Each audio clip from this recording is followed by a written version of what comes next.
Tu te balades, non?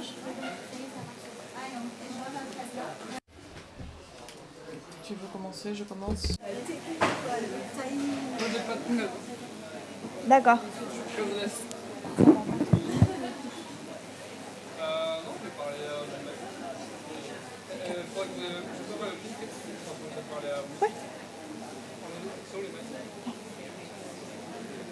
Mesdames et messieurs.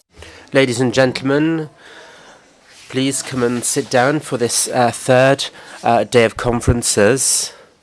I can see that the audience is full today, and welcome to all the internauts who are following us. We're going to start with a few technical details.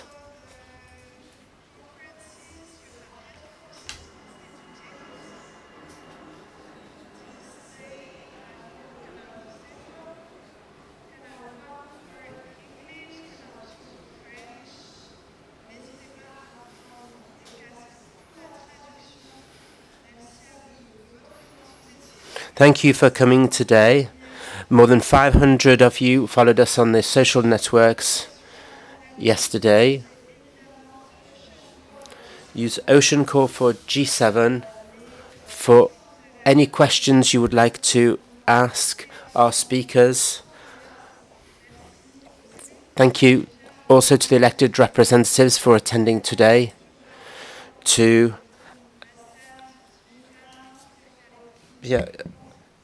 Kaleskind, to the Minister as well.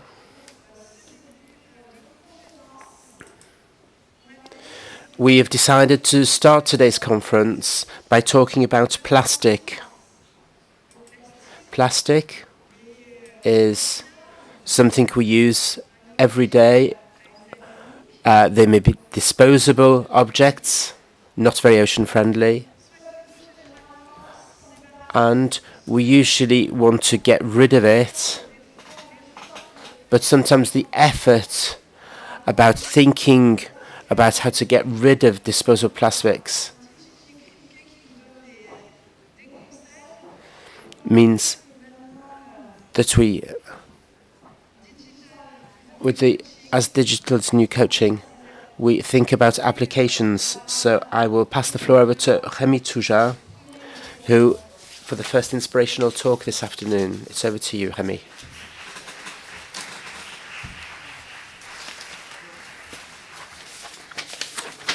Good afternoon, everybody. Firstly, it's 4:30. Who'd like a coffee? I only have one cup.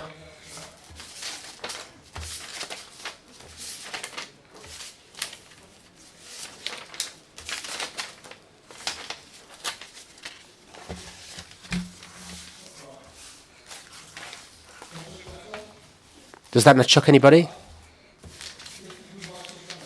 What is shocking about what I just said I did? The capsule, yes, exactly. The pod.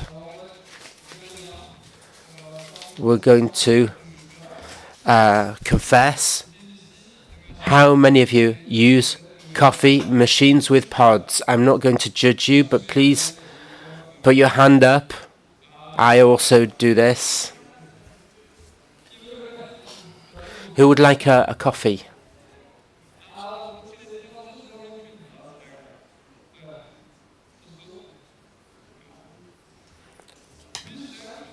It's more simple again. Who has recently used a disposable bag recently? Who has drunk from a plastic bottle? For soda? Who has bought a drinking bottle to avoid having to use disposable plastic? Who has made their own toothpaste? That's more complicated. Who thinks they should reduce their waste more? Who wants to progress in this? If everybody doesn't lift a hand, then that's not normal. What's reassuring is that there are more of you who want to do it than feel obliged to do it. That's in line with what European citizens think who want to reduce their waste. We may wonder why some people... We may, however, wonder why people don't do this sufficiently. My name is Remy. I'm 36 years old, and I wasn't born an ecologist. Rather the opposite. I came here to give an inspirational talk. Just 9 months ago, I was hooked onto the coffee pods. I love crisps. That's in several packages. So perhaps I'm not the best person to inspire you to reduce your waste. I'm not an opinion leader. So why am I here? Because I'm behind a digital project, as Antilia said. She said, you've done this project and it's modern, it's fun. It's something that's fun for young people, so it'd be good for you to give the talk. So I accepted. I don't want to give you the name because I don't want you to download it instead of listening to me. It's written up here. No. I've been working at Surfrider for 10 years now, and in 10 years, I've made people aware of many people aware of the this problem of plastics in the ocean. In the beginning, I didn't sort waste properly. Fast food, over packaging. I didn't think everybody was ready to get rid of their plastic bags. I have my own water bottle here with the Surfrider on it. You can find these on our website. I'm also in charge of fund collecting at Surfrider. So I said a few months ago that we're still producing too much waste. And everything accelerated over the last few months. I started buying in bulk. I buy more and more second-hand. And I've adapted myself to a minimalist lifestyle. I don't know if you can see, but I'm happy. I don't feel constrained. I don't feel unhappy. There, I made a coffee in 1 minute. If I had a more traditional coffee maker, it would have taken 10 minutes. But what is 10 minutes? And I make savings, and I'm doing good for the planet. And that enables us to feel good. It gives a little bit something to talk about as well with people.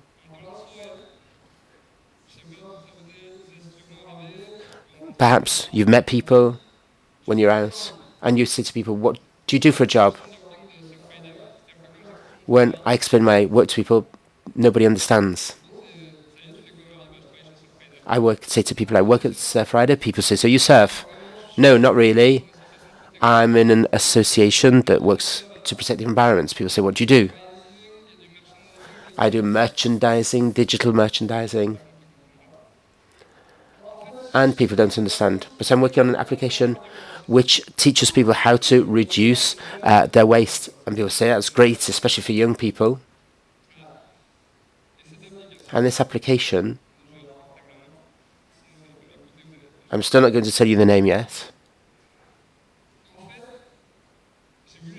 I wanted to do this application because I didn't have a lot of experience, and I thought, how can we get people... We can see that people want to reduce their waste, but there are so many obstacles. I had lots of obstacles. So the 3 things we identified on the Adams studies, there are 3 major obstacles. The first, people don't know how to do it. When you say to people, how do you reduce waste? They say, I sort waste. But sorting waste, it does not mean reducing waste. It's just better managing it. The second constraint is people find it difficult, constraining, complicated to change their habits. And what we try to do is to explain that it's not really so difficult.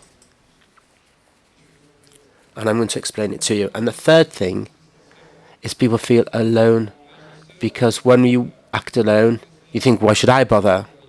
When loads of people don't. When political decisions are not taken that should be. When the industrialists continue to pollute.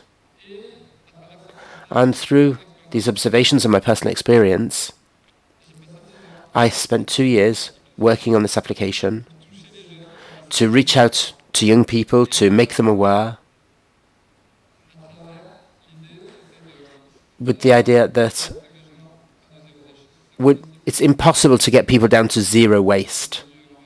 You've all come, you've got your smartphones, you've come by car, by bicycle, we've all got our lives in today's society, so we can't have zero waste, but that could be an ambition nevertheless. And I was no good. I was the exact opposite of somebody who was responsible. How do you make the first step, the first 25 steps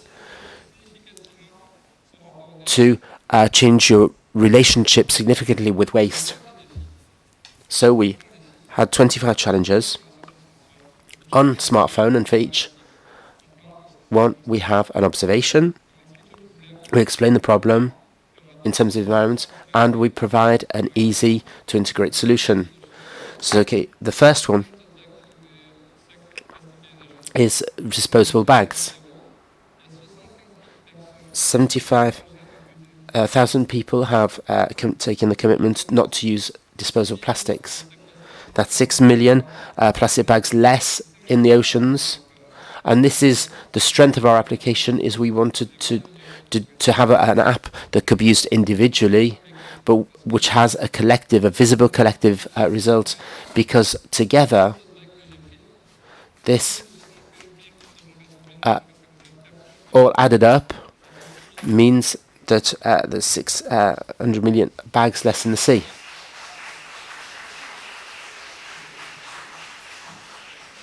Thank you. That would have been a good conclusion, but I'm not finished yet. I'm going to conclude now. Today, there are more than 75,000 people who have made this commitment, and what I am asking you is I'm giving you a challenge. For those of you who have not started to download the Ocean Zero app, which is free on Android and iOS, with no registration, it's accessible to everybody, and to share it tomorrow, or this afternoon, or this evening, around a coffee, from a pod, with those who are close to your friends and family.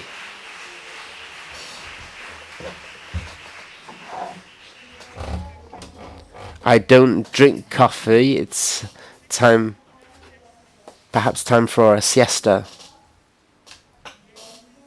About 10 years ago, I met Delphine, who worked for the CNID in a small office for the CNID, to talk about waste, to talk about... Delphine has a story to tell you, how she went from a very small office to leading 83 NGOs to combat plastics. I encourage you not to look at the application while I'm talking. I'm going to be speaking in English because I have 15 minutes and I can say a lot more in English. So if you don't understand English, or if you're afraid you're not going to understand, please take headphones. But I'm going to already start. So waiting for everyone to put their headsets on. Okay. So as Antidia said, I think my office was actually bigger than that. But we tend to remember things smaller than they are. And I wanted to tell you, because today I was invited to speak about myself, which is usually not what I do. I speak more about what the amazing people who work with me do every day and together. So today it's here, guys. Found it. I wanted to talk about break free from plastic. And today, break free from plastic, for those of you who know us, it's more than 1,500 organizations working together on tackling plastic pollution all along the value chain. It's almost 10,000 citizens engaged today. So these numbers are increasing every day, so it's not fully up to date. And Surfrider is one of the members of the organization. And in Europe, which is my job, we have a coalition or a movement with 83 active organizations. And this is us just a few months back. So just to show you how big it is today, because it was not like that always. And this is for Europe. So all the organizations that are engaged in the movement are tackling the whole plastics value chain. So they have an expertise from extraction of oil and gas to produce the feedstock for plastic, all the way down to marine litter. And chemicals in products, health, design, consumption and production, and so on and so forth. And waste management, of course. And one of our big projects that you may have heard of if you work in Brussels, it's the Rethink Plastic Alliance. It's an alliance of 10 organizations working on EU plastic policy. And one of our main achievements in the last 2 years and a half since we were born is a directive on single-use plastic. When we started, it was our objective, and we were like, we think it's a crazy objective. We may never achieve that in a lifetime, and 2 years and a half later, we got it. And I want to tell you a bit how we did that, but beyond that, how this movement came together. Because it was a big adventure, and it's still a big adventure. And as far as I'm concerned, it's a massive growth experience as a human being to start a movement like that in a region like Europe and to lead it, because there are a lot of challenges, but there are also amazing lessons that you learn. And in 2016, it was only 8 organizations that came together. So 3 years later, do the math. So now it's 1,500 minus 8. So do the math. A lot of people joined on the way. And they had this common objective of really finding an answer to the plastic pollution crisis that was really going back to the root causes of the problem and addressing it not as a marine litter issue, but as a pollution issue in general, all along the value chain. But for me, it started with this guy, who's my boss. I think if he knew that I would use this very silly picture, he would probably not be very happy. But one day, 2 weeks after I started my job as product policy officer, I was meant to work on very boring eco-design regulation for the EU level. He told me, yeah, there is this plastic thing starting. You may play a role. I was like, yeah, sure, yeah. 2 weeks later, we were organizing or starting to organize the first European meeting on plastic pollution, gathering at the time 17 organizations to start the conversation.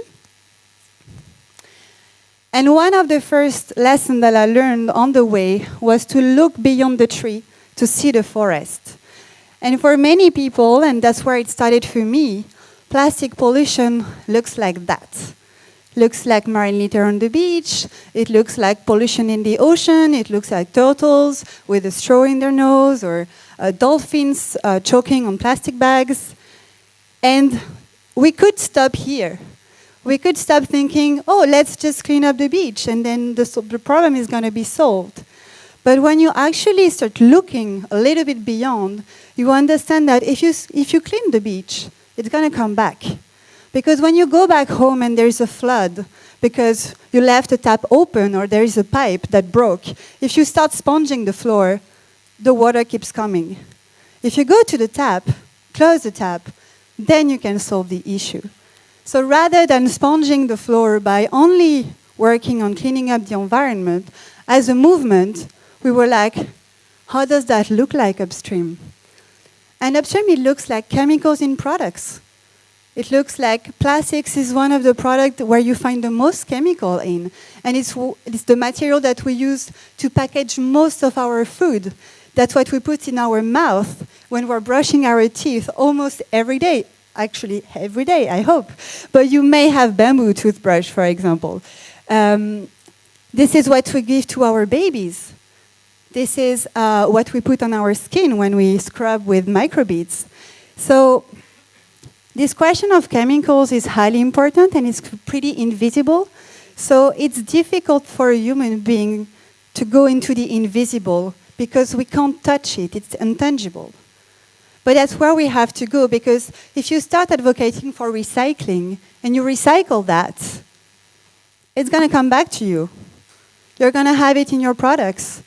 You may have chemicals in, let's say, the plastic for a computer, full of flame retardants. If you recycle that, you may find these flame retardants in your toys or in the grooming products that you use every day, and you don't want that. So there is also a thinking to be done about the invisible part of the issue. You find plastic in places where you didn't know. Like for me, plastic was never associated to the menstrual hygiene products that I was using every month. But it is. And it's also a question of inequality, because the cheapest menstrual hygiene products are the ones that are containing the most plastic and the most chemicals. So poor women are the ones that are exposed more to plastic and to chemicals. So it's a social issue, it's an environmental issue, it's a woman empowerment issue as well. And as a woman, this is the kind of issue that I was like, we can't ignore it. So we started the discussion on that as well at the European level. So that's going back slowly down to the roots, the root causes of an issue, because you don't solve an issue if you just treat the symptoms. You don't cure an illness or a disease if you just like put patches on it. You really have to go back to what is causing the issue. That is plastic pollution. That's where it starts. That's the extraction of oil and gas to produce the feedstock for plastic. That's a fire in one of these plants in Texas. And that's what my friend has been given to try to isolate her house from the toxic fumes. It's plastic, actually. So for us, this is where it starts. And for me, it was a massive breakthrough, because it was like, I had no idea. So that's a pipeline that everyone is standing up against, but that's actually your straw or whatever other product that you're using in plastic. We refused fracking in Europe massively because of the impacts. Fracking is what is fueling the production of plastic for the whole world, not only, but partly. Another thing is that we have nothing to teach to the Global South. They don't need our help. They need us to take our responsibilities for the kind of products we're using, for the waste we're exporting. When you think about Global South and plastic pollution, you think about that. I think about that. I think about my colleagues receiving trash from Europe, from the US, from Australia, and actively working on sending it back so that we take our responsibilities for the way we consume. When you think about people there, you may think about people walking barefoot in landfills, looking poor and sad. I think about this guy, a hero. He's been living plastic-free for 10 years, but he is not only acting at the individual level. For the last 10 years, and he's a little bit older than me, but not that much, he's been working on developing amazing zero-waste city examples all over Southeast Asia. Cities where it's so clean that you can eat out of the floor. You couldn't eat out of the floor in most European cities. Or actually, maybe that's a challenge. And this guy has been changing the system, showing that there is another side to the coin that we're seeing in the media most of the time. I'm thinking about this amazing woman who's fighting the fact that people in her region are throwing disposable plastic diapers in the river, because 5 years ago it didn't exist until a Japanese company invaded the market and started selling that to people who before that were just washing it and there was no issue of pollution. I think about this woman who worked on passing very ambitious laws in Tanzania to ban single-use plastic, much more ambitious laws than in most of our European countries. And last but not least, how do you build a movement like that when, to start with, you have no money, you have a very small office, and it's all about people. How do you make people working with you? How do you involve people? It's about all those individual fish that come together to go after a much bigger fish. It's about all these good, positive energies of people working on changing their lifestyle at home and telling them, it's amazing what you're doing at home, but if you really want to change the world, we need to address the system. So let's come together and do it together, because you have part of the answer, I have part of the answer, this other person has part of the answer, you all have part of the answer. But to have the answer, we need to put that together, we need to weave that in, so that it's a truly systemic issue, and it's a truly systemic change. The way we did it is that we had a lot of fun. Because when you don't have money, if you don't have fun, things don't work. People don't come to your meetings. People who come to my meetings, I have a colleague here who told me, I went to a meeting of a movement previously, and then I realized how fun our meetings are. We work with flowers to build strategies. We have cultural nights where we talk about, where we show our colleagues what kind of culture we have in our countries. It always ends up being a big mess, but it's very interesting to learn about those cultures. We really share what makes us different, but also what makes us similar. So that's us at UNEA, and we started to kind of invade the UN space 2 years ago. They hadn't talked much about plastic. They didn't know about break-free from plastic.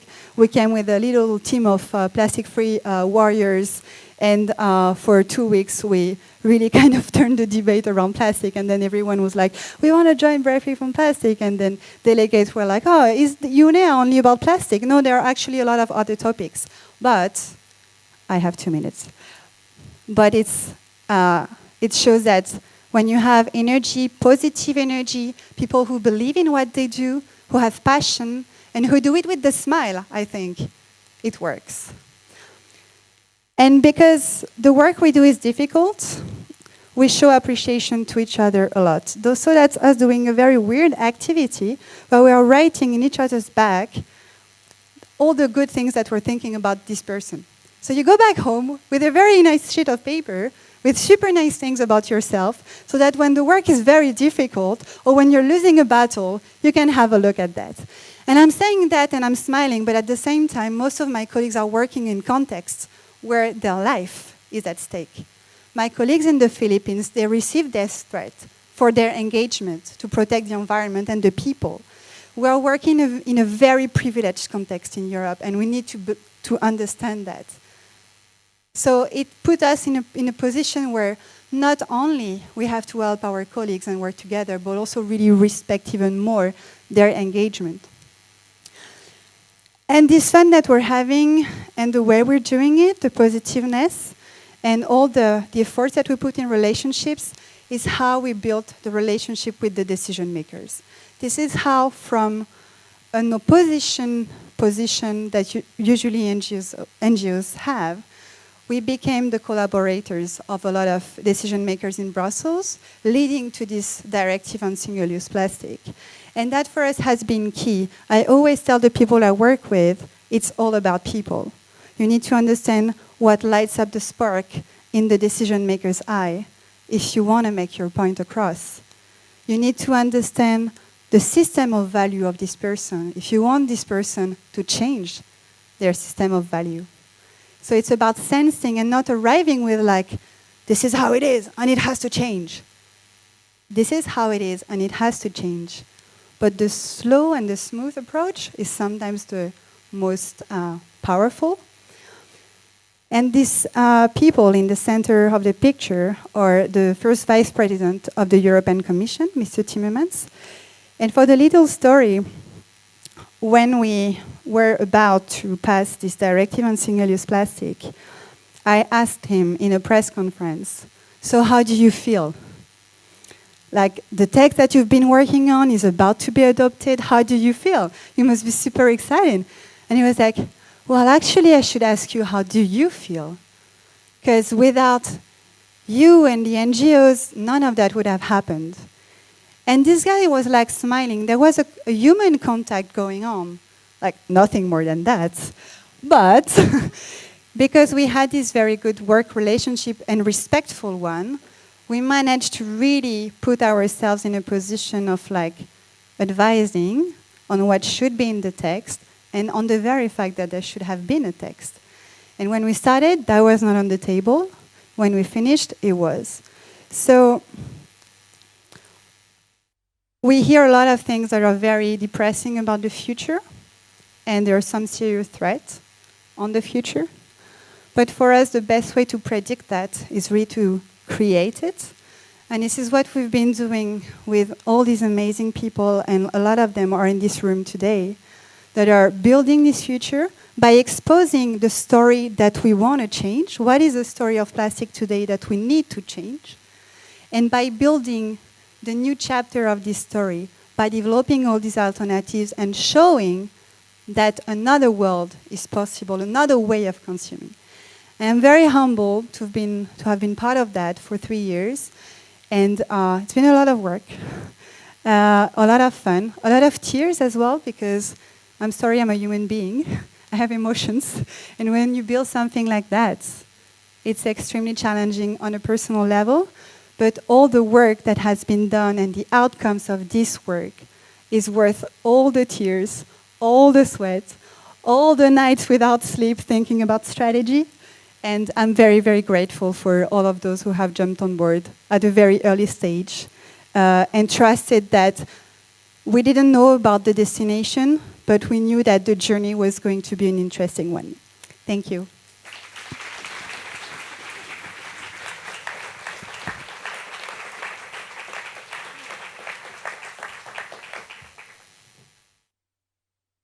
Merci Delphine. Donc nous...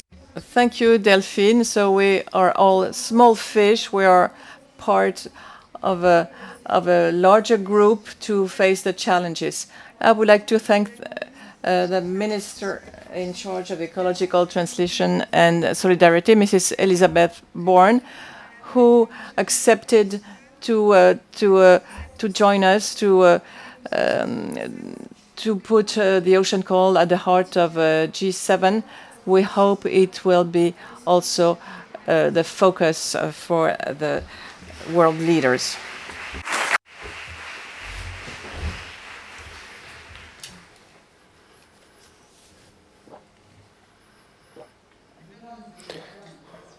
Ladies and gentlemen, the elected representatives, the directors and representatives of associations, and dear friends, I would firstly like to thank you for your invitation and for your mobilization during this summer period to discuss this shared, the things we share, the ocean. Our heritage is our future, and its role in regulating the climate, its ability to absorb CO2, make it our best ally to fight against climate change.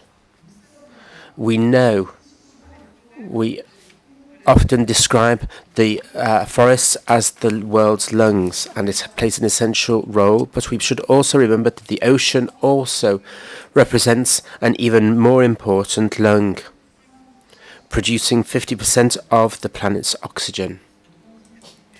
So we can literally say that 1 out of every 2 breaths we take comes from the ocean. It is a neglected ally, however. Acidification, plastic pollution, overfishing are just some of the ills that we have caused to the oceans. Preserving the ocean is more than just a duty for future generations. It's a question of survival. If the diagnosis is very simple, the solutions, unfortunately, are not as simple. Your Exchanges since the beginning of the week show this. You have looked at the climate and ecological challenges and how to solve these, whether it's through sustainable tourism or fighting against plastic pollution. To attack this problem which attacks the ocean, to provide a response, I think we need to talk about this, to exchange, and to think together about the specific solutions. It's a fabulous ambition, and I would like to congratulate you for remarkable work done here at Surfrider Europe and the Ocean Climate Platform.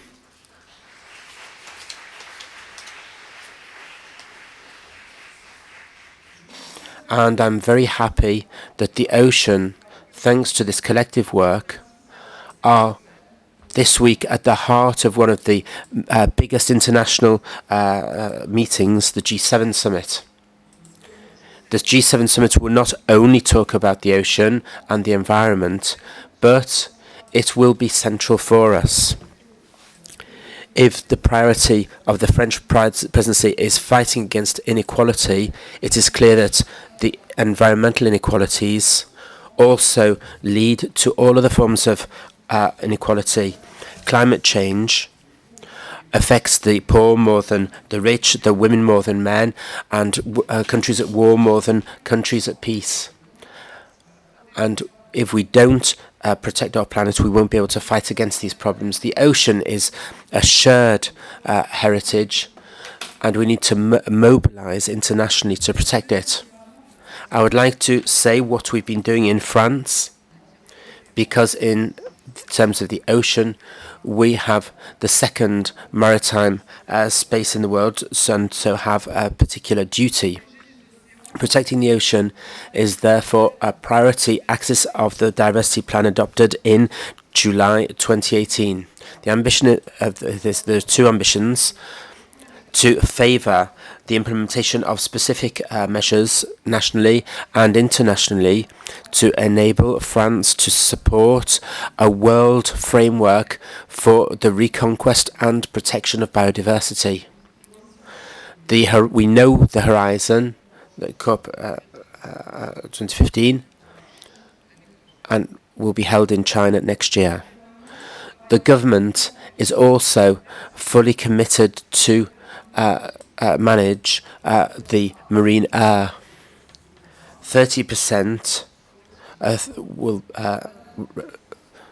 Our aim is to have 30% of protected areas in the sea, and the UNESCO protected areas is a reward for what we have been working on so far. Here too, we are not working nationally alone, because that would be insufficient. We are also working for an international agreement which will be legally binding on preservation and the sustainable use of the resources at the high sea. At a time where almost every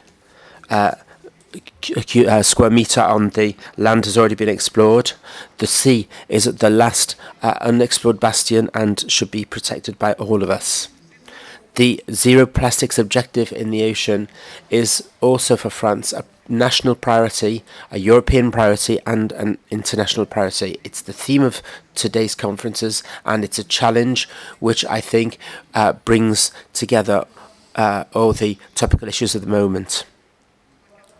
Most of the waste at sea comes from the land, and doesn't only threaten marine diversity, but also threatens human health. And this is why I've chosen to promote a circular economy with a draft law which will consolidate this. In parallel, and to satisfy this emergency, in this autumn we'll be setting the objective zero plastics into the sea by 2025. The local level, without waiting for this roadmap, working with ADEM and NGOs, there are certain proactive approaches. The Zero Plastic approach launched this summer, and I'm very pleased today to come to Biarritz. This afternoon, this project was ratified by the Town Hall in Biarritz. The beach in Biarritz does not only belong to the people of Biarritz. It's a mythical surf spot for the world over and belongs to all the lovers of the sea. The responsibility of developing a blue and sustainable economy also involves states. We must construct a model enabling us to live from the sea without pillaging it. Within this framework, I would like to congratulate the work carried out by the public and private stakeholders to adopt the strategic documents on the maritime facade. Our marine species. This will provide a framework to promote sustainable marine economy and protect marine waters. It's the first in Europe, and I'm delighted about this. More generally, we must defend the oceans, whether at the UN, in forums like the G7 and others. And this is what we'll be doing from Saturday, because the heads of state and governments will adopt a very ambitious project to protect the oceans. But the states alone cannot do all the work. We need the involvement of local players, as can be seen in, and it will be it's being adopted by cruise operators and ship owners, by reducing the emissions from their boats and better equipping their boats to avoid collisions with marine fauna. To better, in a single word, to better respect the marine environment. At this stage, almost all the French players have adopted this, and I'm delighted about this. It is, of course, insufficient. We need to continue fighting and help our foreign partners to also do so. Our initiative, which may initially this will be presented to the G7. It's a coalition which brings together some of the biggest world textile companies. It's the second most polluting industry in the world. It aims to reduce the use of microplastics and plastics in clothing, and because these end up in the ocean. So everything is linked together. Involving the states and economic players is all very good and essential, but again, it's insufficient. And this takes me to the heart of my speech. The preservation of the oceans requires many allies, and many of them are here today. We cannot succeed if we do not receive your support. We need your expertise, which demands that we get results, and you will help us to achieve these. This demand for results is something that I share. The President of the Republic has repeated it throughout this year, the year when France has presided over the G7 summit. And this is why he will bring together in the Élysée Palace ONGs to give their message to the G7. Those who are cynical say that when everything is done and said, more has been said than done. I hope sincerely we can count on you. We haven't waited until the end of August to open this up to the civil society in Metz. The G7 environmental ministers involved civil society throughout the top-level sequences. These openings are much too rare. In G7 meetings, it may seem a very ambitious choice, but it's something which our era needs. We have to put into place specific solutions, and that depends on our cooperation, sharing experiences and ideas, and sharing intelligence. This is what will enable us to meet this challenge that we are facing. Aristotle wrote, there are three types of men: the living, the dead, and those who go to the sea. I think that the oceans and those who love the oceans are a very different universe, which is very precious. We don't talk about a blue planet by chance. We need to protect it. Thank you once again for your investment, your dedication in protecting the marine environment. We need you all, and we need each other. At the sea, it's always a team effort. Thank you.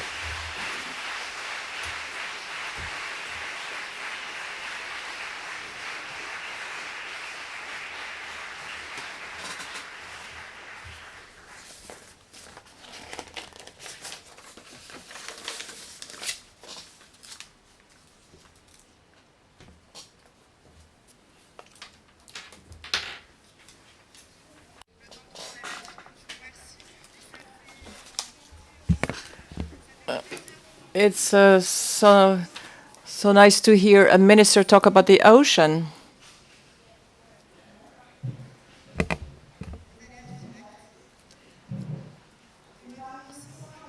To talk about the ocean with conviction.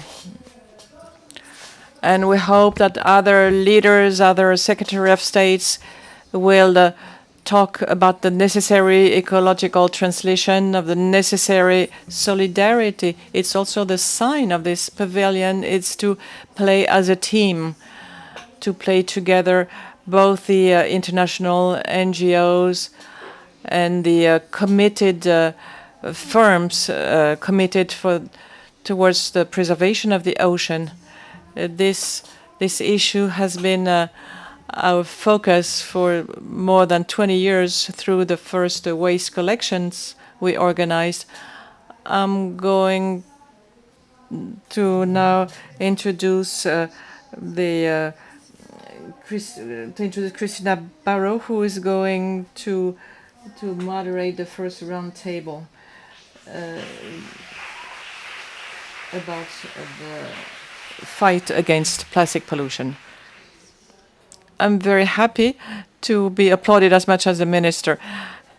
As Antidia said, my name is Christina. I'm in charge of programs on marine litter within Surfrider Europe. I'm going to moderate this first panel about ocean and plastic pollution. Let me. I'm going to call the participant: Angela, Benedict, Lucille, Benoit, Pierre. I think I didn't miss anybody. Welcome.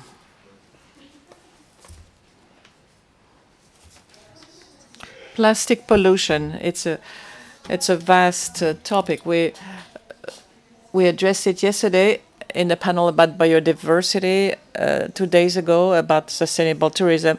When we talk about the ocean and its threats, we think about plastic pollution.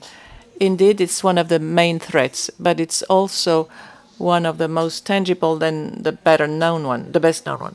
As Delphine said, when we think plastic pollution, we have images of a seal with a net around his neck, or a whale who ate so much plastic that it landed and we found plastic in. Or going to the beach, we saw a cigarette butt next to our towel, or when we were swimming surrounded with plastic. This is the visible pollution on the coast. But there are many other pollutions in the ocean which is invisible, either because it's in depth, and you will see a video about the sea, because it's invisible with a bare eye. today we have the pollution reaches all layers of the ocean. Areas with no human activity in the Antarctic and we are all very much aware of it. We know we have to do something, and it ends up affecting the human being. You have plastic in the air we breathe, the food we eat, the water we drink, and this is a problem. Even if the OMS said that the quantity of plastic in the drinking water is not dangerous for the human being, but we do not want to drink water with plastic in it. This is a proof that even if it's not potentially dangerous in the minute concentrations, we don't trust plastic. At the same time, everybody's aware of that plastic pollution. Everybody's aware of that.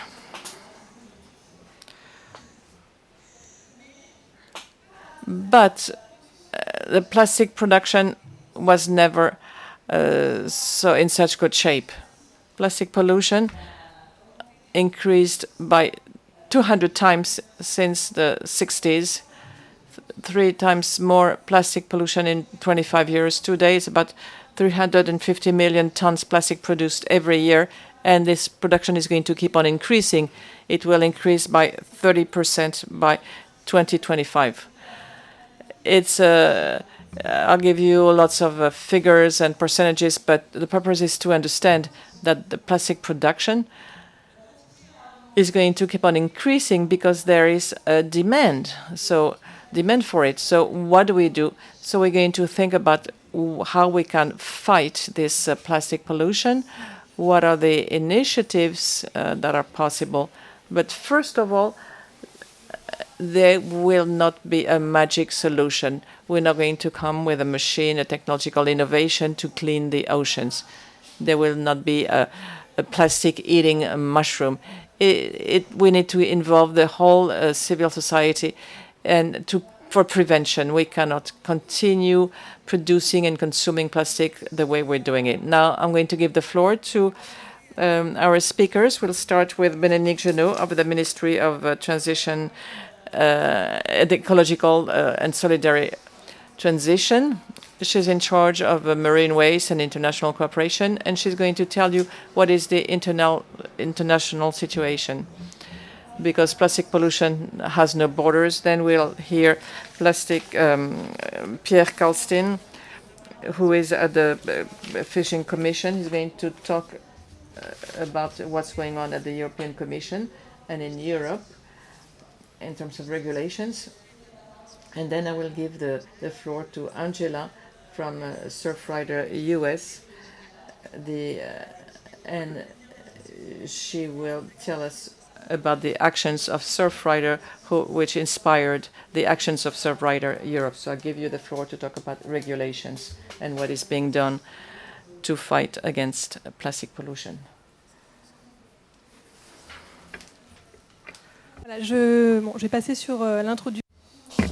Thank you, Surfrider, for organizing this conference. I'd like to briefly look at the reality of marine waste.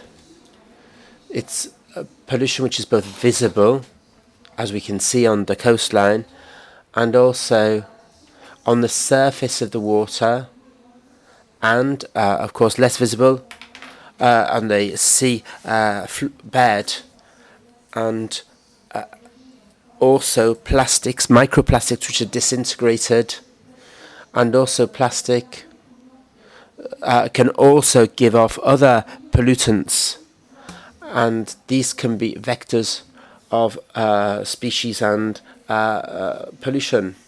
This plastic has very diverse origins, even though most comes from the land, from the different catchment areas, and plastics which come through the rivers into the sea, from rainwater,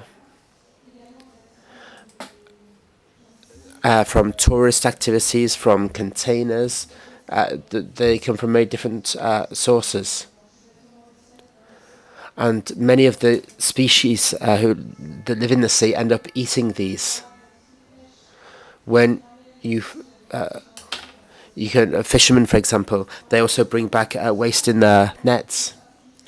And we have focused particularly onto these institutions.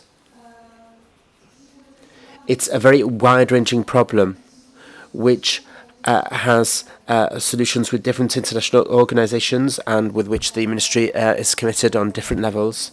To give you France's position in these bodies, once the plastics are in the sea, it's very difficult and very costly to recover them.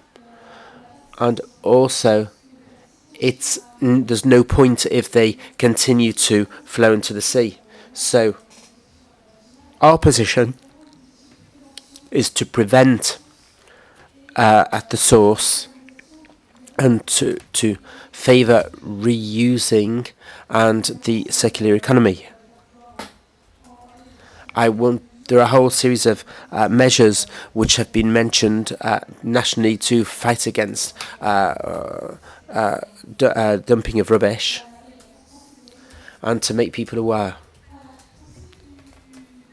For the UN, the latest news at the UN Assembly in March in Nairobi this year adopted 2 resolutions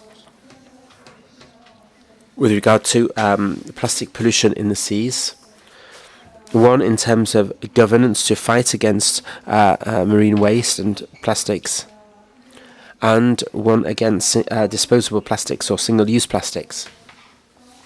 I don't have the time to go into these in detail at the moment, but the aim is to significantly reduce disposable or single-use plastic between now and 2030 and to create an ad hoc group made up of experts to envisage legally binding treaty and to share scientific research into the subject. And we also work on regional sea agreements. These are cooperation agreements, and we can focus on the OSPAR for the Northeast Atlantic and for the Barcelona one for the Mediterranean, and the action plans for the marine environment. Meetings take place regularly with very diverse action plans. So, for example, improving the collection of waste in ports, reducing at source plastic granules in terms of what we find eaten by certain birds, and exchange practices between states. On the European level, I won't go into this in detail because we'll talk about this later. For disposable single-use plastics, there are a certain number of products where we intend to collect this waste. With the REACH regulations, we will restrict the use of single-use plastics in many things such as cosmetics, for example. And also a system of licenses to favour the collection of waste in ports. So we're working on the UN level, we're working on the European level, and also with other conventions and international bodies which don't specifically look at marine waste, but where we can include the subject. So, for example, the transport of hazardous waste. Recently, plastic was included in this. For the transport of plastic, there's a procedure in terms of information and prior consent. And the coral reef, and there was a recommendation for coral reefs. the International Maritime Association is negotiating the loss of containers and how to improve their locating them, and action plans against marine waste as part of the G7 and G20 meetings. And the aim is to come up with specific measures, and a large priority with meetings this autumn to share experiences and see how we can go further. And we also work on, in terms of knowledge, the ministry's experts intervene on researching in plastics. And that's all. Thank you.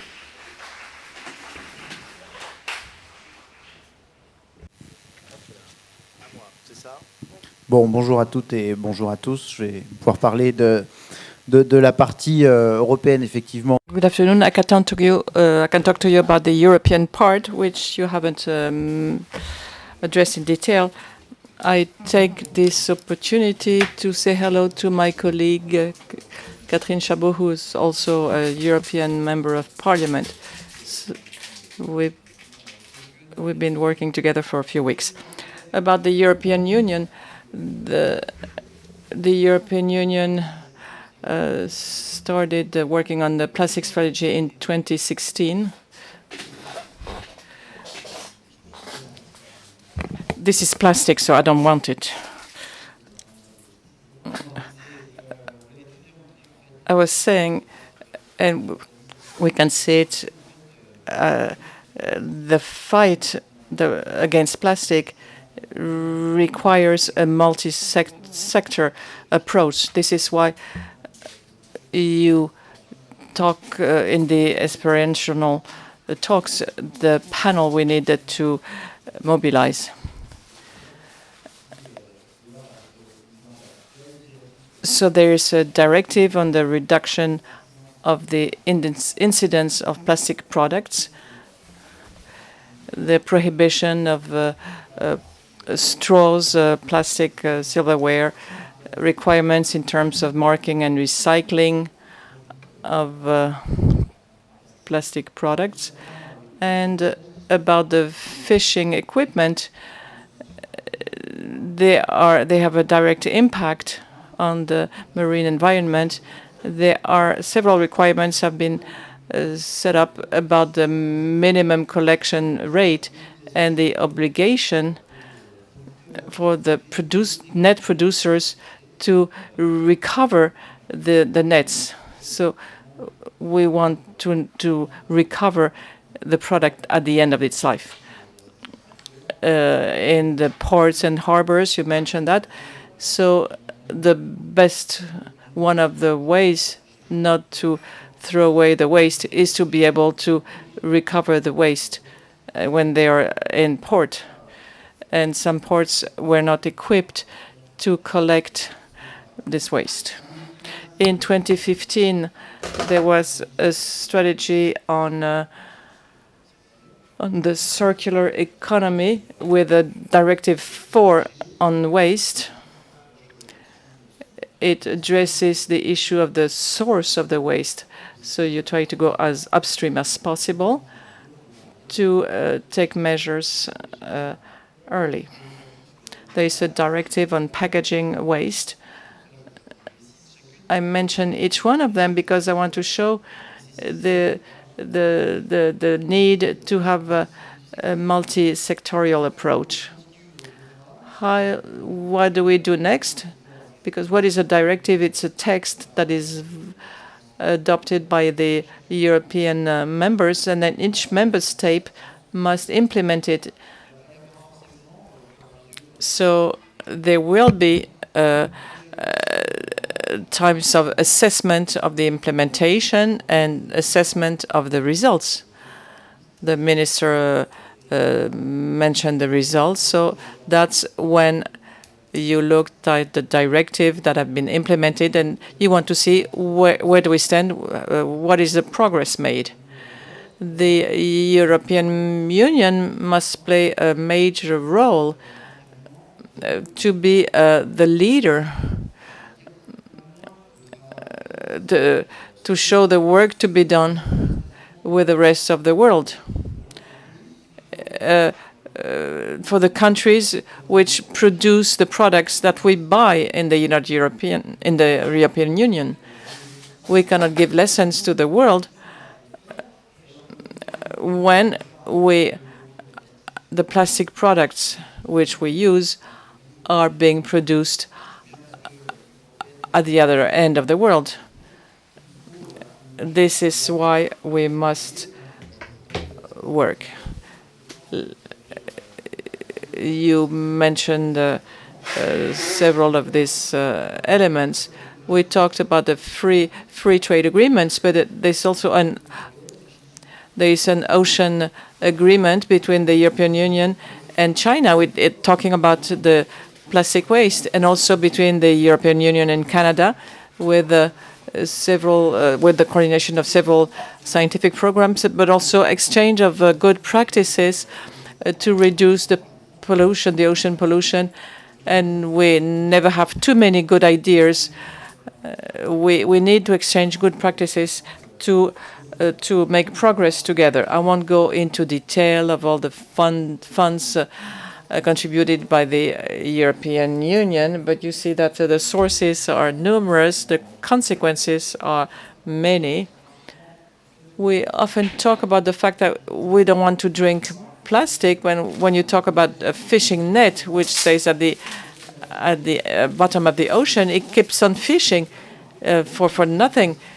But microplastic is also from Brest, and I see several research labs in Brest that are looking at the influence of microplastic in the composition of a very small seaweed aggregates. Sometimes they aggregate and they sink at the bottom of the ocean, and it's very efficient because it's done on the whole ocean. It's a way for the ocean to capture the atmospheric carbon and to put it at the bottom of the seafloor for many years. When we talk about climate change, it's a major change. But now these aggregates capture plastic, and it changes their floatability, so they can change the capability for the ocean to mitigate climate change. So the influence of microplastic is much more important, much greater than what we can imagine today. This is why we need to have a multisectoral approach, and we must be able to mobilize all actors. That's all I wanted to say about plastic and the European Union. Preuve que la réglementation avance. Thank you. This is a proof that the regulations are making progress. Now I'm going to give the floor to Angela. She's going to explain about the actions by Surfrider Foundation to fight against plastic. Sorry, I'm in English. Anybody needs the translation. But I was just going to spend a few minutes talking about what the U.S. has done over the past 10, 15 years on plastic pollution and how Surfrider Foundation has activated our members. And thank you for saying that we've inspired Surfrider Europe. I actually think you guys have leapfrogged over us and been an inspiration with the Single-Use Plastics Directive, which we've actually touted as a model to look towards to our federal legislators. So this is a little GIF, a little video showing local plastic pollution victories and how those became so popular that states have actually taken action over the past 12 years. Let's see if it plays. Oh, nope. Can we play this little video? It should have like a triangle. Oh yeah, there you go.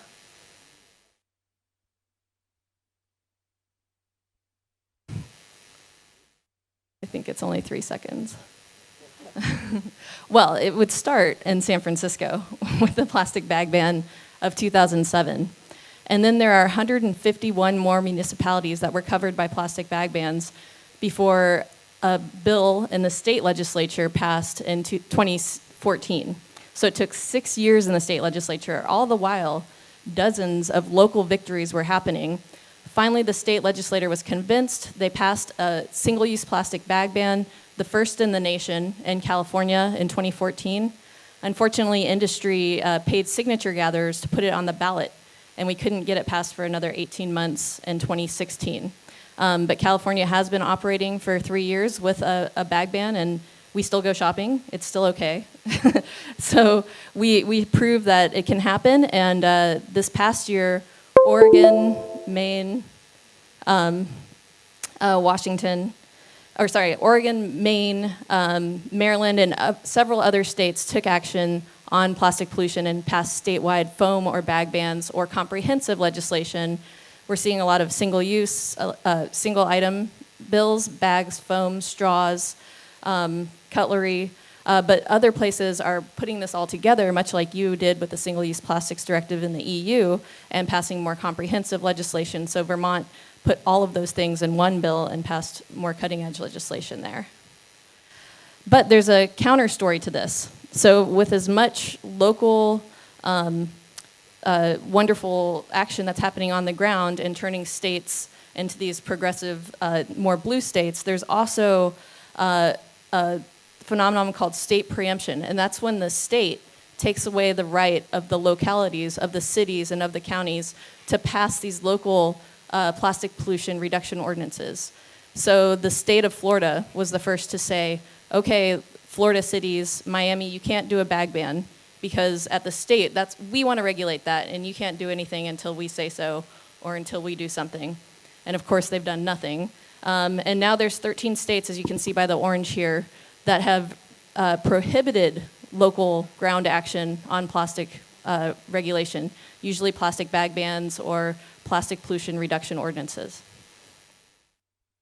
And then finally, just a little bit about what's happening at the federal level. As I said, we're talking a lot about different comprehensive models that our federal legislators can use to introduce legislation. And we went, Surfrider Foundation, and we partnered with UCLA Environmental Law Clinic. We made a couple congressional briefing presentations in January with this booklet. And we were able to convince one senator and one representative to combine forces and put together some very bold and cutting-edge legislation. Right now it's in outline form, but we're helping them draft that, and we hope that will be released this fall for introduction.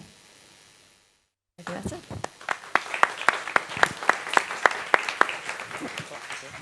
Thank you, Angela. Angela. Maintenant, on a parlé un petit. Now we talked regulations, we talked about what can be done in terms of regulations. Now, Lucille Courtial of the BMED Association, it brings together the local actors with initiatives, and she's going to talk about local initiatives. Good afternoon.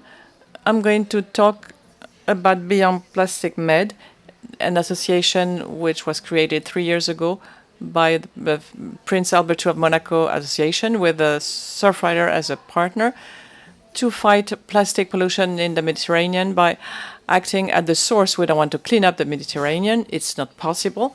So we want to focus on the origin of the problem and the source of the problem. So we decided to try to give financial support to other associations around the Mediterranean, associations with projects to reduce plastic pollution. So we started 3 years ago with our first call, and since then we have 38 projects around the Mediterranean with a common objective. There are several types of projects. One is awareness. It's very important to make people aware of the problem, to give them information on how they can act. For instance, we have an initiative in Turkey with children. So we want to raise awareness among children, and then they commit themselves to make other people aware. So first type of project is awareness. Then we try to mobilize actors. For example, in Cyprus, we have an initiative on tourism with actions with the tourists on the beaches and also with the hotel managers, restaurant managers to raise awareness, to give them alternatives, and so that they commit themselves to change their way they work. And we also involve the local authorities in charge of managing the beaches, waste management, etc. So this is a second category of initiatives. Other initiatives are focused on regulations. In the Balearic Islands, we have an initiative where they work on reduction single-use disposable products. In Albania, we have an initiative to reduce the tax for businesses that commit themselves to reduce plastic pollutions. Other promote alternatives and the reuse of plastic. In Morocco, we have an association which collects plastic bags in the environment, and they use traditional weaving techniques to make fashion items, other types of objects or bags. And the last category is a collection, data collection. We don't have enough knowledge on microplastics, for instance, and this is the topic of MedSOS. It's a Greek association to determine the source of these microplastics, to find who is responsible, and then propose solutions. So this is an overview of the various initiatives we are supporting. Our objective is to support 100 associations around the Mediterranean Sea by 2023, including as much as possible the European part and also the east and the south of Mediterranean, because it's a common problem that where anybody needs to be committed. I think I covered everything. You can check our website, Beyond Plastic Med, with all the initiatives we're supporting, the various NGOs. That's it. Thank you.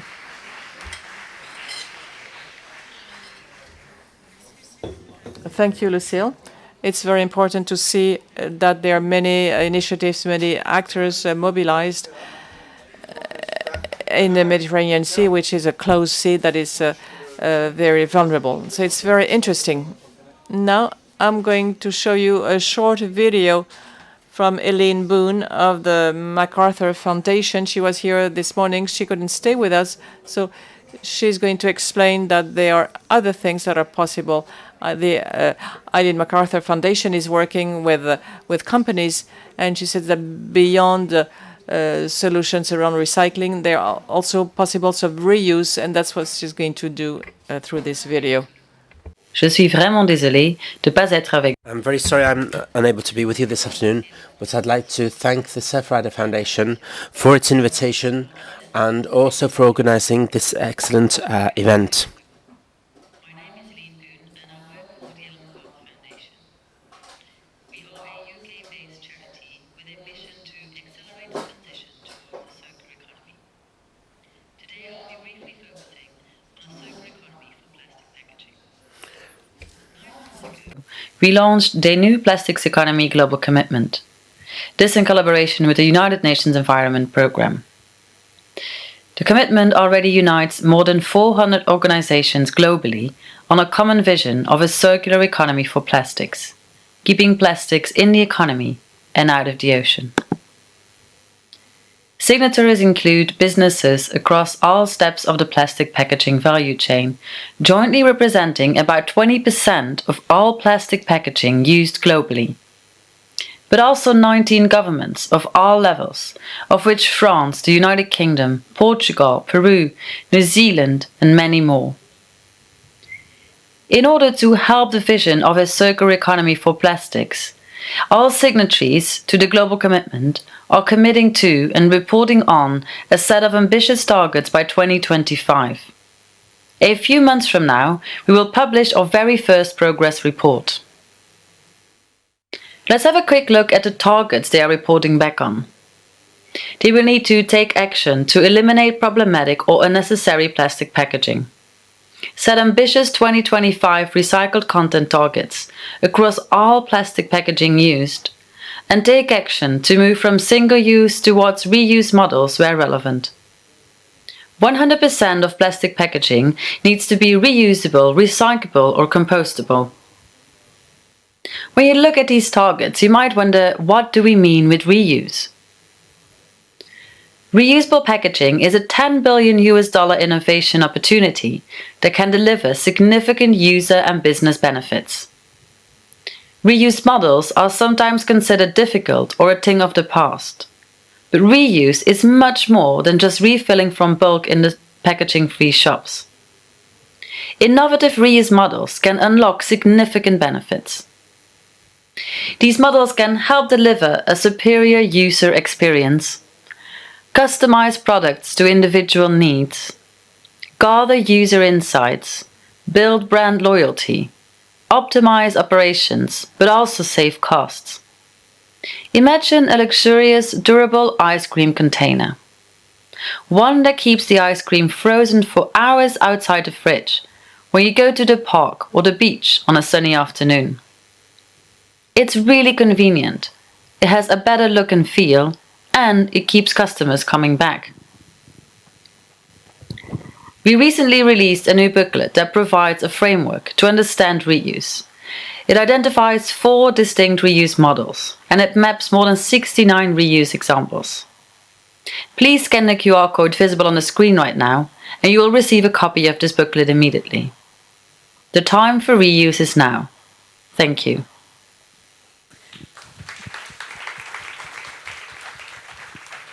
Je vous encourage vraiment à aller voir. I'd like to invite you to look at the Helen Macarthur Foundation brochure. It's very, very interesting to see what they're doing and to see what's possible for companies to. Let's now pass the floor over to our last speaker, Benoit Renaud, who is the Director General of Renet and who is eco-responsible. So Renet, we are in the green world. This brand has been around for 30 years. I would like to tell you what we do. Among the various strategies, we have worked a lot on recycling to meet, to solve the issue of plastics. We cannot change the whole practices and the whole ecosystem. So we wanted to have recycled plastic. So all our packaging is 100% recycled plastic, PET and EPA.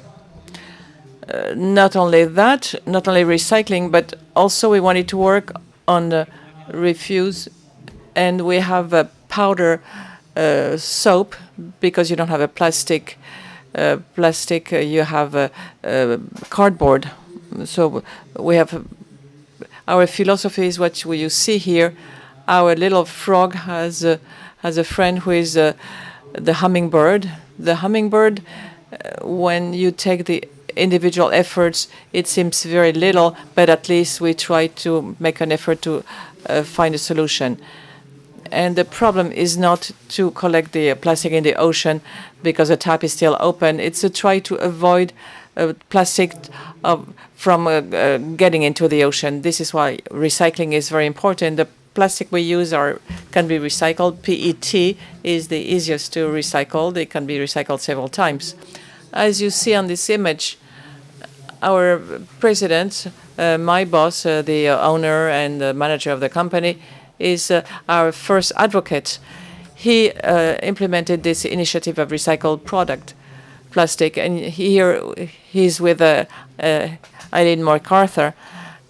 We tried to change things at Davos last year so that the business world gets committed on long-term solutions. And this is not green marketing. Our company is Renet is not a brand with ecological marketing. It's an ecological brand, and we're working on the whole cycle with a biological and technical cycle. We also work on reducing, and on concentrate formulas, our main sales are we sell it in bags. It's 60% less plastic than a bottle. And this plastic is hard to recycle. So we look for a solution to have recycled plastic bags. And so next year we'll have a PE material which will be completely recyclable. When we launched this initiative 5 years ago, we didn't want to do it alone. We tried to be connected, and we worked with manufacturers upstream, with NGOs, Boon in Germany, and distributors to try to include as many people as possible. Our action is very simple. We cannot change the world of household products by ourselves. Today, the initiatives We for Recyclates, which you can see, we have 300 million bottles produced, bottles that can be recycled, 100%. It means that our contribution is to avoid that these 300 million bottles end up in the rivers and the oceans. The plastic we use comes partly from yellow litter boxes.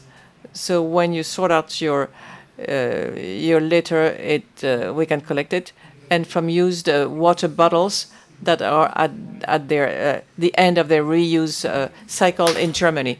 So once the plastic bottles that were reused several times and they are at the end of their life because the plastic is damaged, we can collect it and recycle it. So these ecosystems, we have our culture is to recycle. Today, we get upset when businesses say, "I will have recycled plastic within 5 years." There is no point to have recycled products if they cannot recycled. It's recyclable, so it has to be recycled. We know that 10 years from now we will have found other technologies, but today, to address the issue, we need to close the tap. And to conclude, in terms of good practices, of course, all our soaps and formulas are vegetal in origin, so we don't use petrochemicals, and we no longer have microplastics in our soap. What is the use of microplastics in the soap? It has no use. It's just it gives a soapy effect, so the consumer thinks it washes better, but it's wrong. It's not true. So we don't use microplastics or nanoplastics because they go through all the vegetal animal barriers that they end up in our organs. So this is the contribution from a brand, from a committed actor who tries to be a part of the global thinking, and we try to contribute while being very popular because we want to be close to our consumers. When you ask the consumer to make an effort, you lose part of them. And if you ask too many efforts, they don't go along. This is why on top you see black and red is the bad practices. And the dark green is people who make their own products. They are extremely virtuous. They end up with zero waste. We are in the green, but we can still capture many consumers. This is where we try to contribute. Thank you.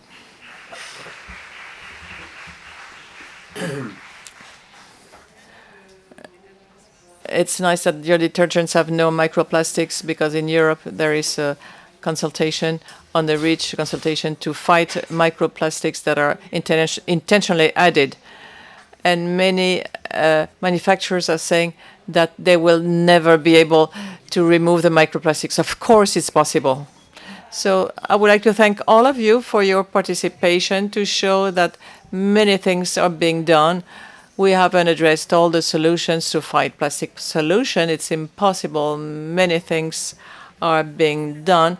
Before I give the floor to the audience, I just wanted to ask a question to you. What are the main barriers to your action now? For Lucy, it might be complicated for you, Lucille. I don't know if you'll be talking as your association or the people you support, but you're working in different areas. I would like to know what are the main barriers in your action. I think I'm speaking on behalf of everybody. With the feedback we've had in different exchanges with the associations we support and in our daily lives, I think in the Mediterranean, the first thing is the different contexts according to the different countries. There are issues in certain countries which, for example, how do we look at plastic bottles in areas where there's not access to drinking water. So we need to reason internationally to be efficient, but whilst taking into account the local context of each individual country. That's the biggest we have to take into account. The second is finance. Solutions are often expensive, actions are expensive to implement. So it's finding ways to finance these actions through calls for projects within the European Union or other organizations, or looking to companies to support financially or to become involved in the actions. I think that's one of the difficulties we can have at present. So I think I touched a little bit on it, that really industry is who we come up against, the plastics industry, the American Chemistry Council, and that's who we come up against in states for lobbying for good laws, as well as federally, but even locally with either preemption taking away the right for local action, or sometimes in big cities like Los Angeles and New York, the industry has representatives there as well presenting counter arguments. Luckily, I think we have the better arguments, and we've been able to invoke these plastic pollution reduction laws. But I would say also industry is using things like recycling. Oh, we'll just catch it before it goes in the ocean, or we'll just recycle. And recycling isn't bad. We should all be doing it. I hate to vilify it, but the way they're using it is as a panacea, as something that we don't have to go beyond recycling. And it's okay because you recycle. So we can just keep producing until it's part of our fossil fuel portfolio and climate emissions portfolio. And it's something that we really have to look at is stopping production. And to do that, we have to go to reuse and not just recycling. Je rejoins tout à fait ce qui a été dit. I think there's a consensus on the issue here. We have very different realities in our different countries with different actions, prevention, recycling. But I think this is the first obstacle is we have to agree on a solution which covers all these realities which differ from one country to another. But these can be efficient and have to be taken into account. Also, I think the solutions that appear, we have to be careful when we talk about design or when we talk about biodegradable plastics. All the alternatives to plastic have to be assessed to make sure that they do not have themselves also an impact on the environment. And I think we have to be careful with this. I have two. The first, to be pragmatic, is what we call greenwashing. There's two ways to do greenwashing. You can either do it deliberately, where people say, I'm going to do this because it's going to help my image. And that's the worst, because it's intentional, almost criminal. The second, those who do it without realizing, because they've not taken into account the entire life cycle of the initiative, and that will actually hinder the existing product and finding a solution. But I would say at least these people do take initiatives, and I think we need to help them to see clear why greenwashing, because it gives a fuzzy message.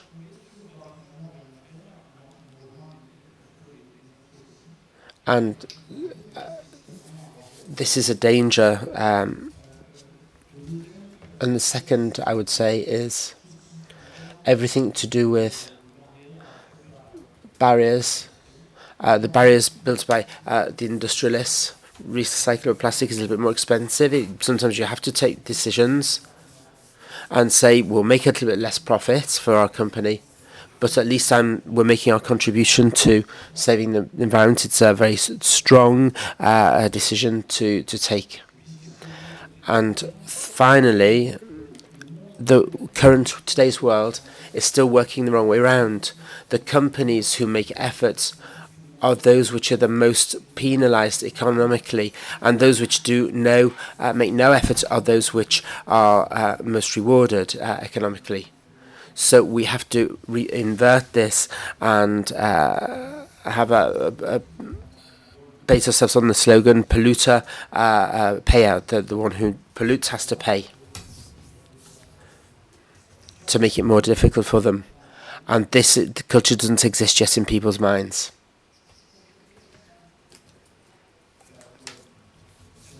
For me, when we're a particular representative and we have to change people's habits, the main obstacle is we need to change the way we do things. We need to change things. We live in a world where we're all very conservative. We have our habits. If there's no plastic straws, then people will say a cardboard straw doesn't give the same taste. Other people say it's not changing, eliminating plastic straws that will change anything. But there's lots of decisions that need to be taken. But each time, in each of the sectors, people say in each of the sectors, oh, my sector doesn't represent much. But altogether, it does represent a lot. And there's so many sources of plastic. We need to take care of all of these. And I'm interested in what you presented, because there's no reason at all why you were able to do this, collecting the old bottles. We'll talk about this later with Jadot. Isn't that... can't we? Could we not make it as an obligation for industrialists to take care of their old bottles? There's no reason why you should be penalised, because it does have a cost. Why should you be penalised for taking a good decision when the others aren't penalised? So if you can do it, then others can too. Thank you very much. A round of applause now before we open the questions to the floor. Alors, cher public, So, dear public, do you have questions?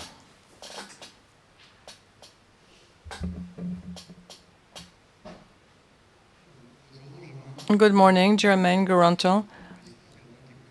I work for, I'm a manager at the Bertens Technologies. You said that you are acting on micro pollution and nano pollution, and that you were working around the behavior to trust the human being to be more reasonable. I'm not as optimistic as you are. I'm saying, at the same time, in the meanwhile, a seventh continent is growing in our oceans. There are technical solutions to to process it, and we know that macropollutants will end up in the 7th continent. My question is, did we give up the idea of addressing the issue of this 7th continent, or do we do both? In fact, our analysis is to work upstream, to close the tap. That's our first responsibility. Today, we're saying that this 7th continent is 2/3 of Europe. So if you imagine a technical fleet to clean up 2/3 of Europe, imagine in terms of equipment, of resources to treat. That's today's the visible amount, because what's in the seabed is lost. So technically, it's impossible because it will require huge amounts of money, equipment that will pollute. You'll need boats that move on the water, and at the same time, there is a life going on in these plastic islands.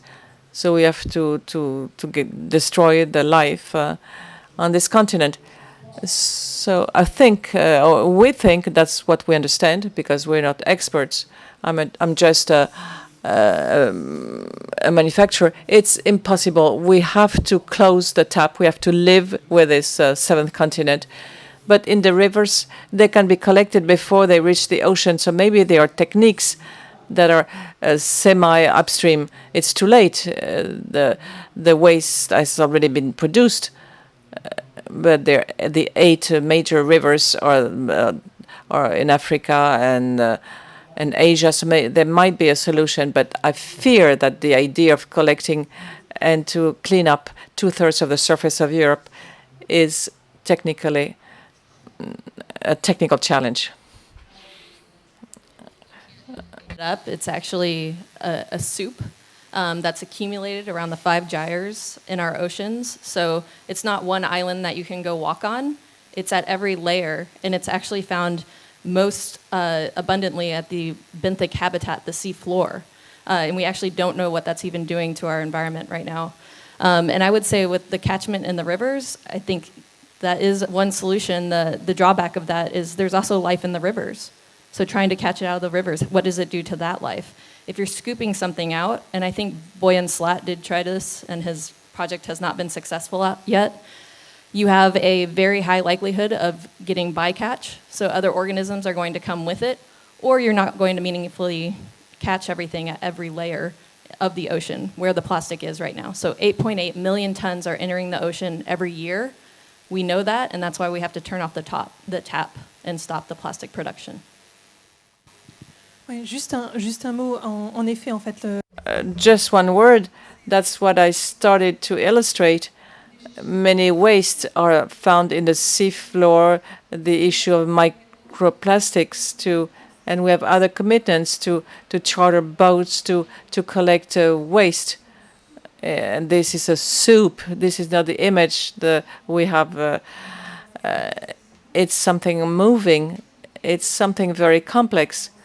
So we will have an impact, and the pollution will keep on growing. So what we can still clean up the beaches. We try to act at sea when there are fishing activities in regional sea convention. So we know we're not going to pollute more by going there, but it's an issue where it's hard to realize the scope of the problem, and we need to focus on prevention while the tap is still open. We need to define priority, and the priority must be prevention.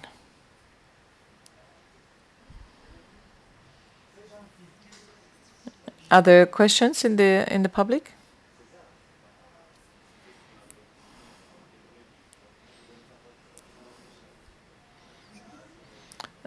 Good afternoon. Stéphanie Lesage, Children for the Oceans. I have a question on the European regulations in terms of directive. I wanted to know if in the future directives you're going to focus on the whole plastic cycle manufacturing. As you said, you need to shut off the tap. I imagine that in the directive you talk about plastic processing, production, import. If you address one part, if you continue importing or manufacturing, what happens?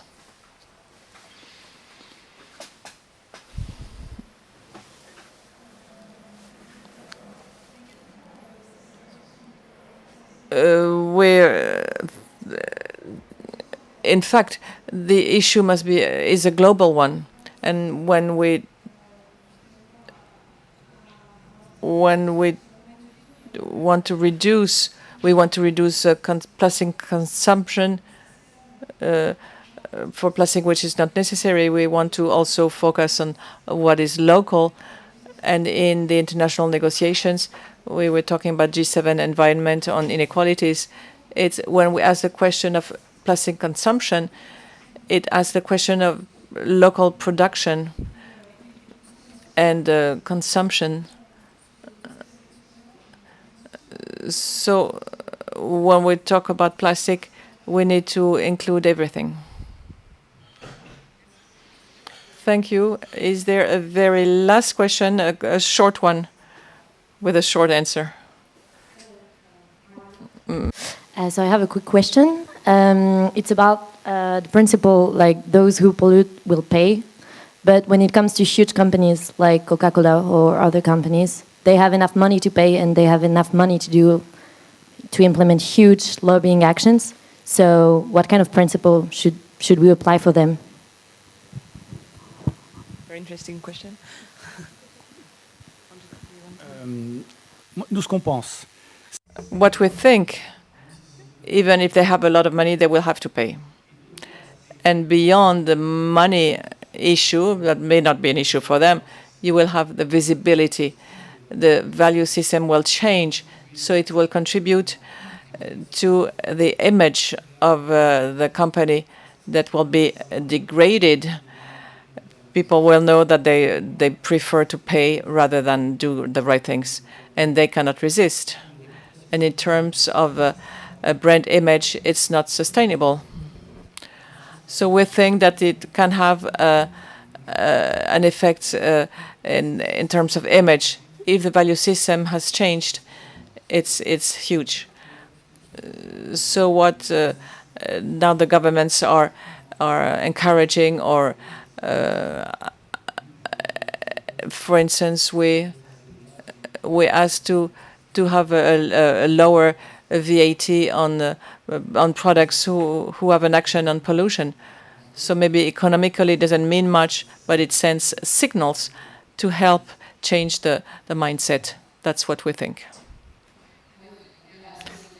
Be a branding issue. So the more we're doing brand audits and showing what we're picking up off beaches, what's in our litter stream, the more you're calling out those companies. And what I've seen is, like I was saying, recycling should be a thing of the past. We need to go towards reuse.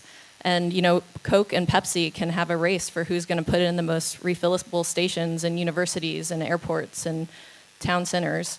And I think that's what they should be headed toward, and I've actually seen some movement that way.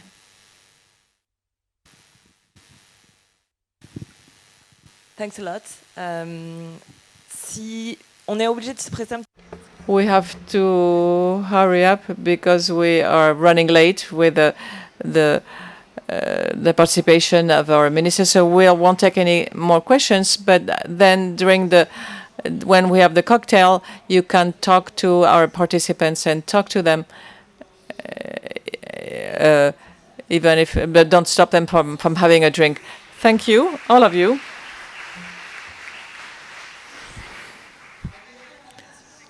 Now I will introduce a second roundtable. Justine Mayou, please come join us. She's going to talk about science and what's missing in terms of data collection. And it's not because we don't have all the data that we cannot take measures to fight plastic pollution. Justine, you have the floor. And there won't be any break.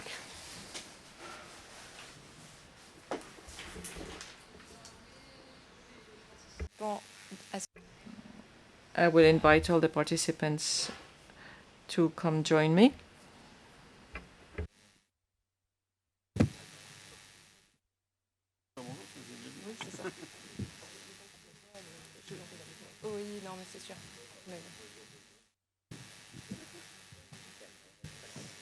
Peu importe. I think we're going to switch to English for this one because most of the speakers are actually non-French native speaker and everybody's happy with English. So I think we'll switch to English, but feel free to ask your question in any languages. Well, French or English, maybe Spanish. So sorry, we're just going to go into it, no break, but feel free to jump out and jump in again.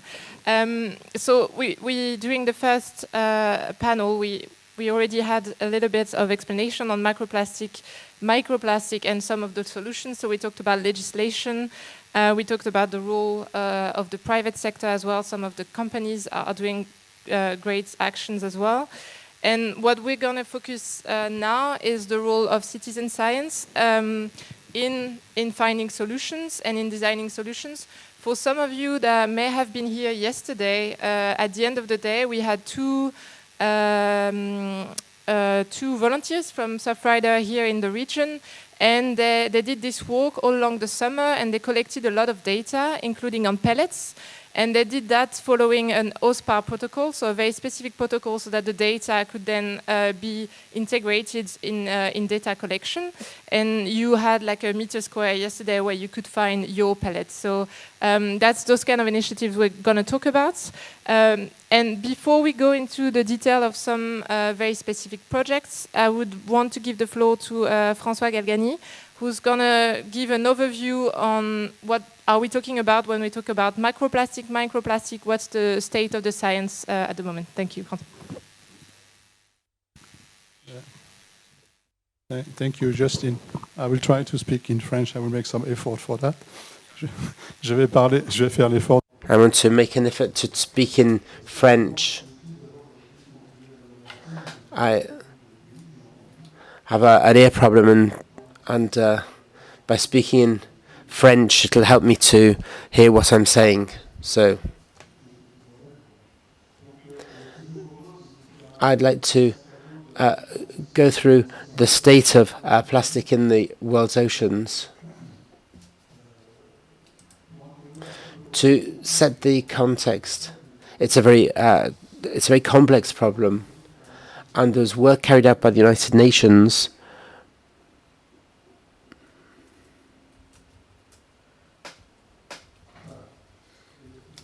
which enables to know where marine waste comes from. In Southeast Asia, there's a very big problem with rivers that take a lot of plastic waste into the sea, and many countries which have problems with waste treatment plants, and this leads to a lot of untreated waste arriving in the ocean.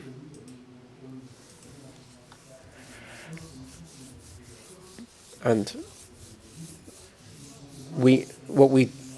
there's a lot of, in addition to the waste that is released into the sea, there's a lot of micro plastic floating around in the sea. After the tsunami in Japan, there's 280 new species that arrived in Japan. This is this has a very considerable impact, and we don't really have any data on this. The most main marine litter comes from catchment areas, especially in Southeast Asia, which is the worst culprit. And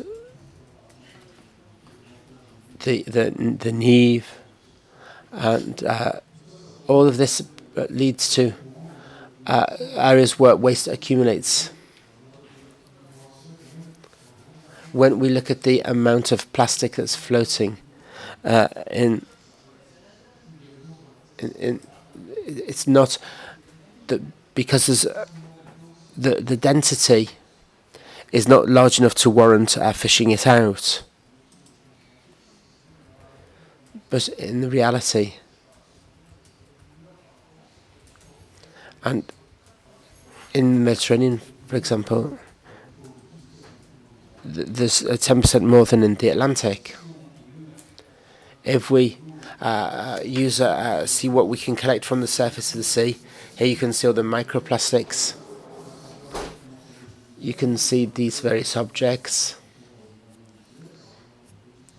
You have industrial waste, that's about 10%. Cotton wool buds, lollipop sticks.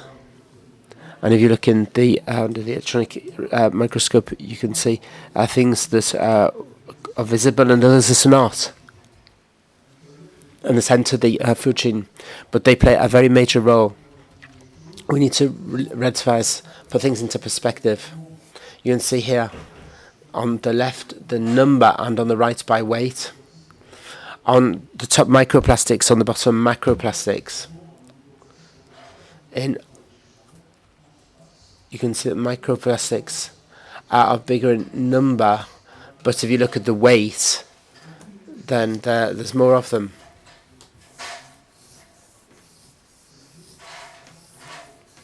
And if you look at the problem of the chemicals in plastics, it's mostly macroplastics.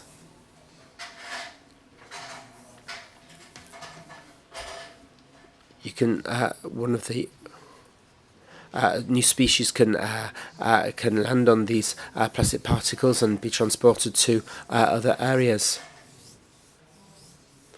So it's important to make a difference between micro and macroplastics in terms of impact. There's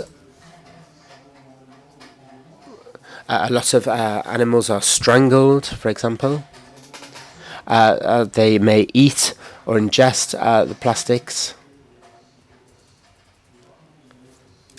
And for nanoplastics is also a public health issue.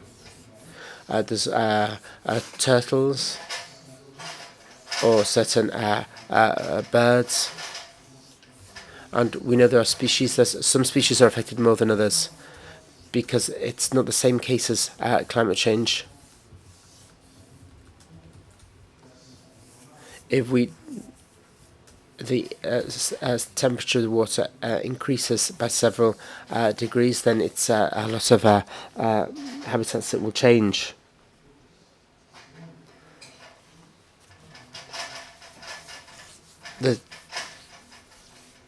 The impact is not everywhere and not the same on all species. And we've also talked about transport, toxic species,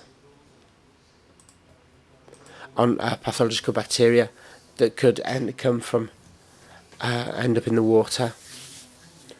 There's a Dutch team which looked at this. There's a risk of this happening, and in all the amount of microplastics is important. At the moment, they want to solve several problems to have simple measurements to be able to efficiently give the solutions. We have a risk. We have 100% of bird nests which have plastic waste in them, and automatic systems which allow us to enter a huge amount of data. And there are new approaches where we map across impact, and we look at where they will be impacted. And there's a whole series of work which needs to be carried out. There's a huge impact. What we need to remember is that we only clean the sea when there's an actual value on it. It's very difficult to recover this waste. There's thousands of different types of plastics that float. It demands huge operations. And so a fishing boat is designed to design fish, not plastic.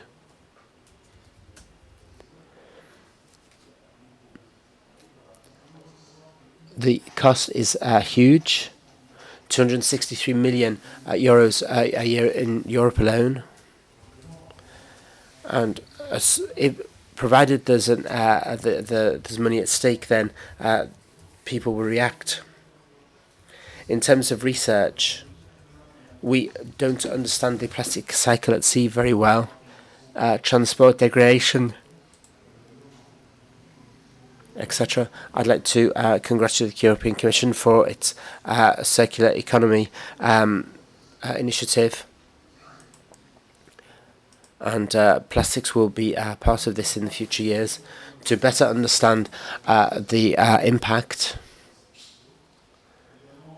Another which important question, especially for managers, is that the link between flows and the economy. We don't know what's more expensive. And finally, innovative solutions and new equipment, new materials,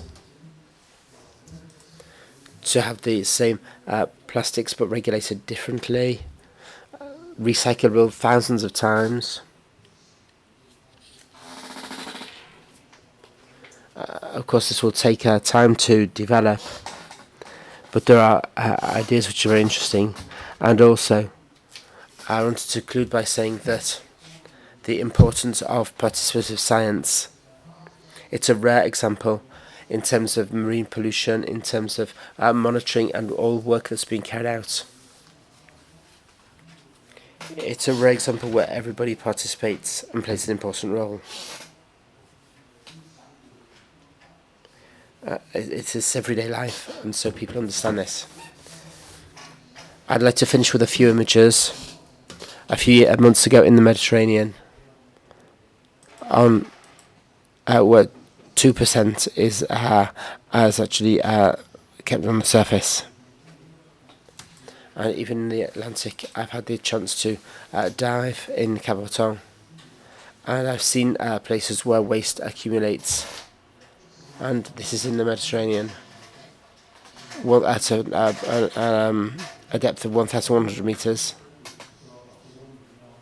And this could be in Barcelona or anywhere else in the Mediterranean as well. It's not like that all the time, but there are regular areas like this. And the CSM Monaco saw and identified this.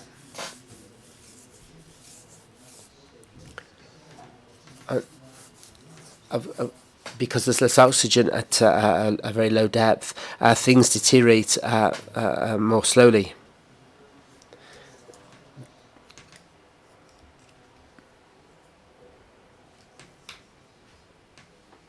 Thank you.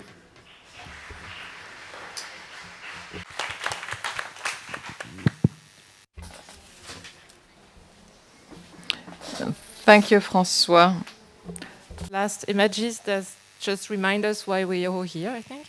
And now we're going to go into a bit more detail and explanation of some of those initiatives to measure macroplastic and microplastic. We're going to start with a very much citizen science project. So Maria Ballesteros Rivas is going to present the Life Lemma project. She's from Surfrider Europe in Spain. And I give you the floor. Thank you. Yeah, I wanted to highlight how citizen science have helped us in this project to go on, and how involving different stakeholders have led us to cooperate between us against plastic pollution. So this Life Lemma project started 3 years ago in the Bay of Biscay.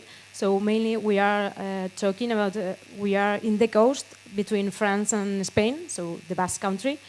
And our aim was to give local authorities another way to manage, to better manage their marine litter, because nowadays the managing of marine litter, it's mostly on the beaches. When marine litter comes to the beaches, we clean it, right?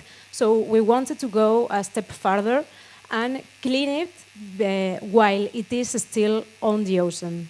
So for that, how do we do this? We also wanted to involve citizens in this project, and we also wanted to raise awareness about this big issue. So how to do it? Simply. I will say simply now, but it wasn't so simple. We involve fishers in the project. Fishers help us to catch this old marine litter that was in the sea and still is. And thanks to them, we have data on which are the spots into the sea that we can find this marine litter gathered. We also have data, thanks to them, to know which type of marine litter do we have floating in our coast. And we also involve different schools and different volunteers around the coast. In these 3 years, we have been monitoring a lot of beaches in the coast, and thanks to them, we have data on what type of marine litter is coming out of the sea and what do we have in our coasts.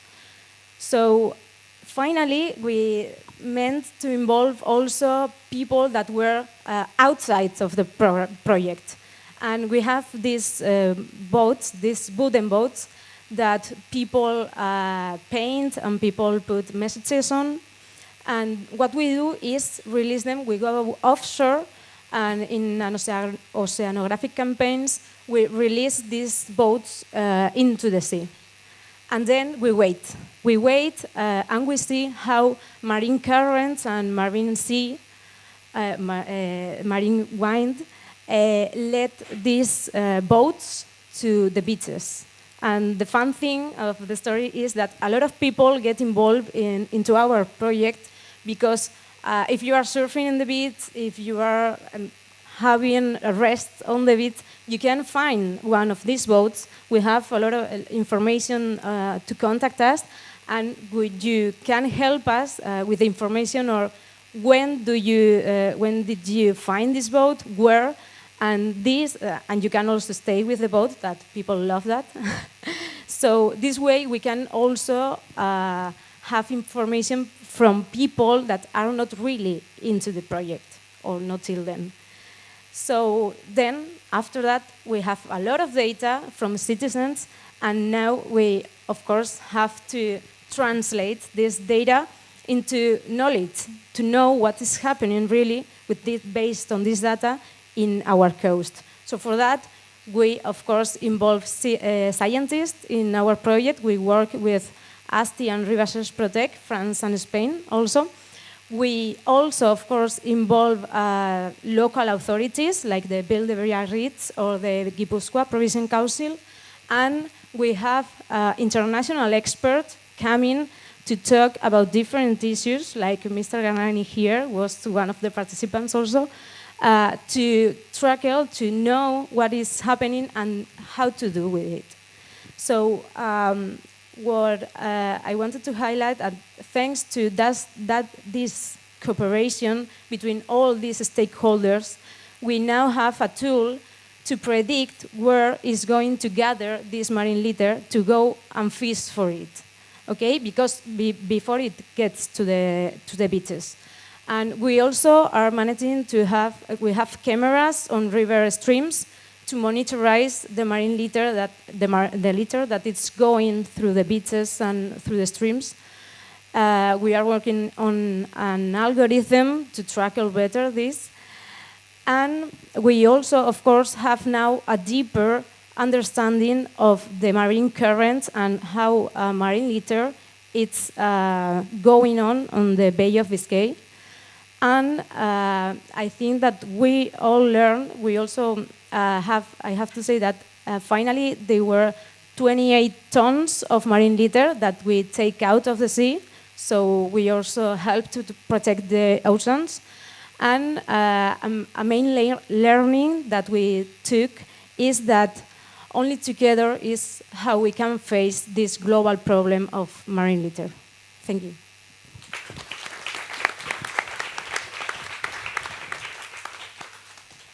Thank you, Maria. Very inspiring project. I think we're going to jump straight away into another one. So we saw very much scientific, participants with a lot of stakeholders, and we're going to go to another example that was already a bit raised. We mentioned the role of artificial intelligence, etc. And we're going to go to Microsoft because we all know Microsoft, but I didn't know.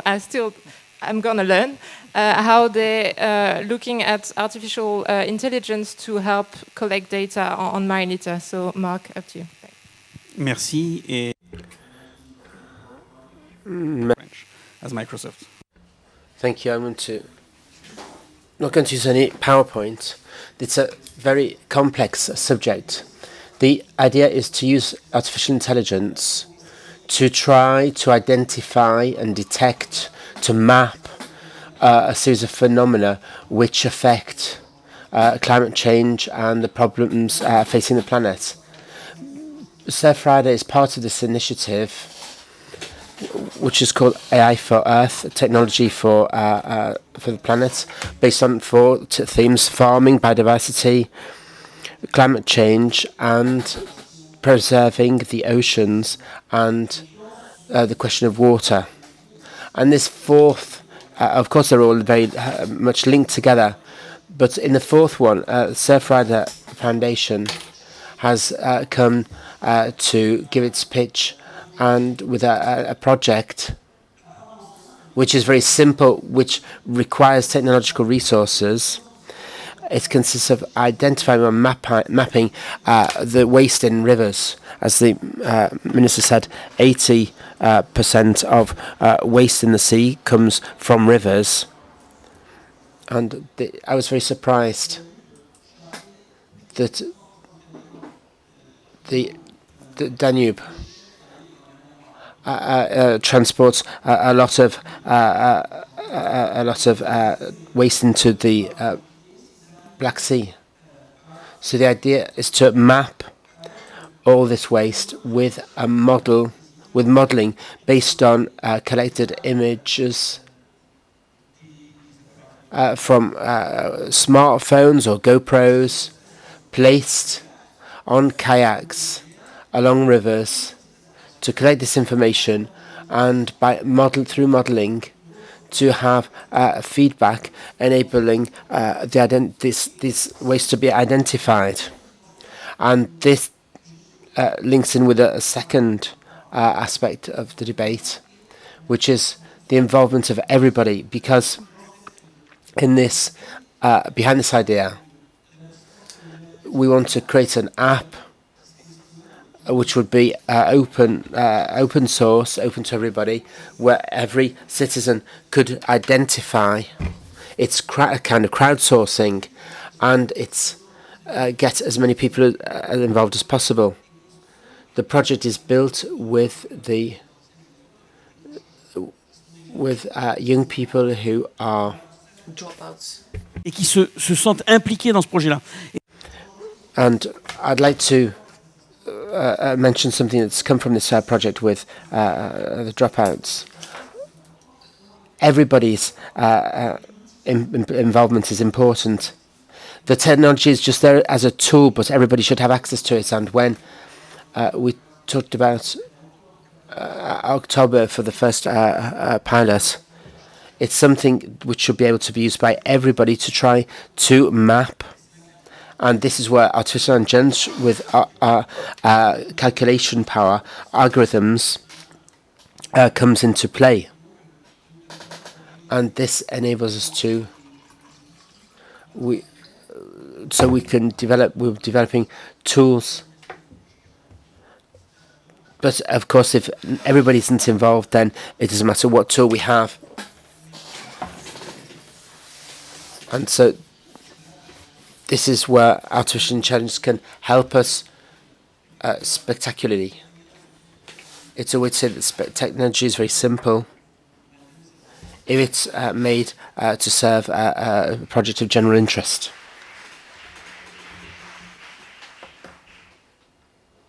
Thank you very much. Forward to see the first results and everything. And indeed, it's quite interesting to see that with new technology, there's definitely a lot that can be done and can be definitely a tool to help collect data and then therefore to help us also see what measures are the most effective to really end plastic pollution.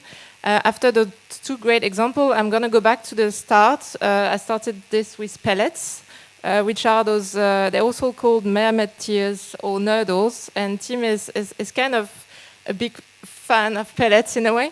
It's kind of his pet project, so he's going to tell us a bit more about this and how, in a way, it's one of those microplastic that really we learned from the ground that it was really an issue, and thanks to citizen science and information from the ground, this issue is now on the political agenda and is going to talk a bit more about that. Thanks, Tim.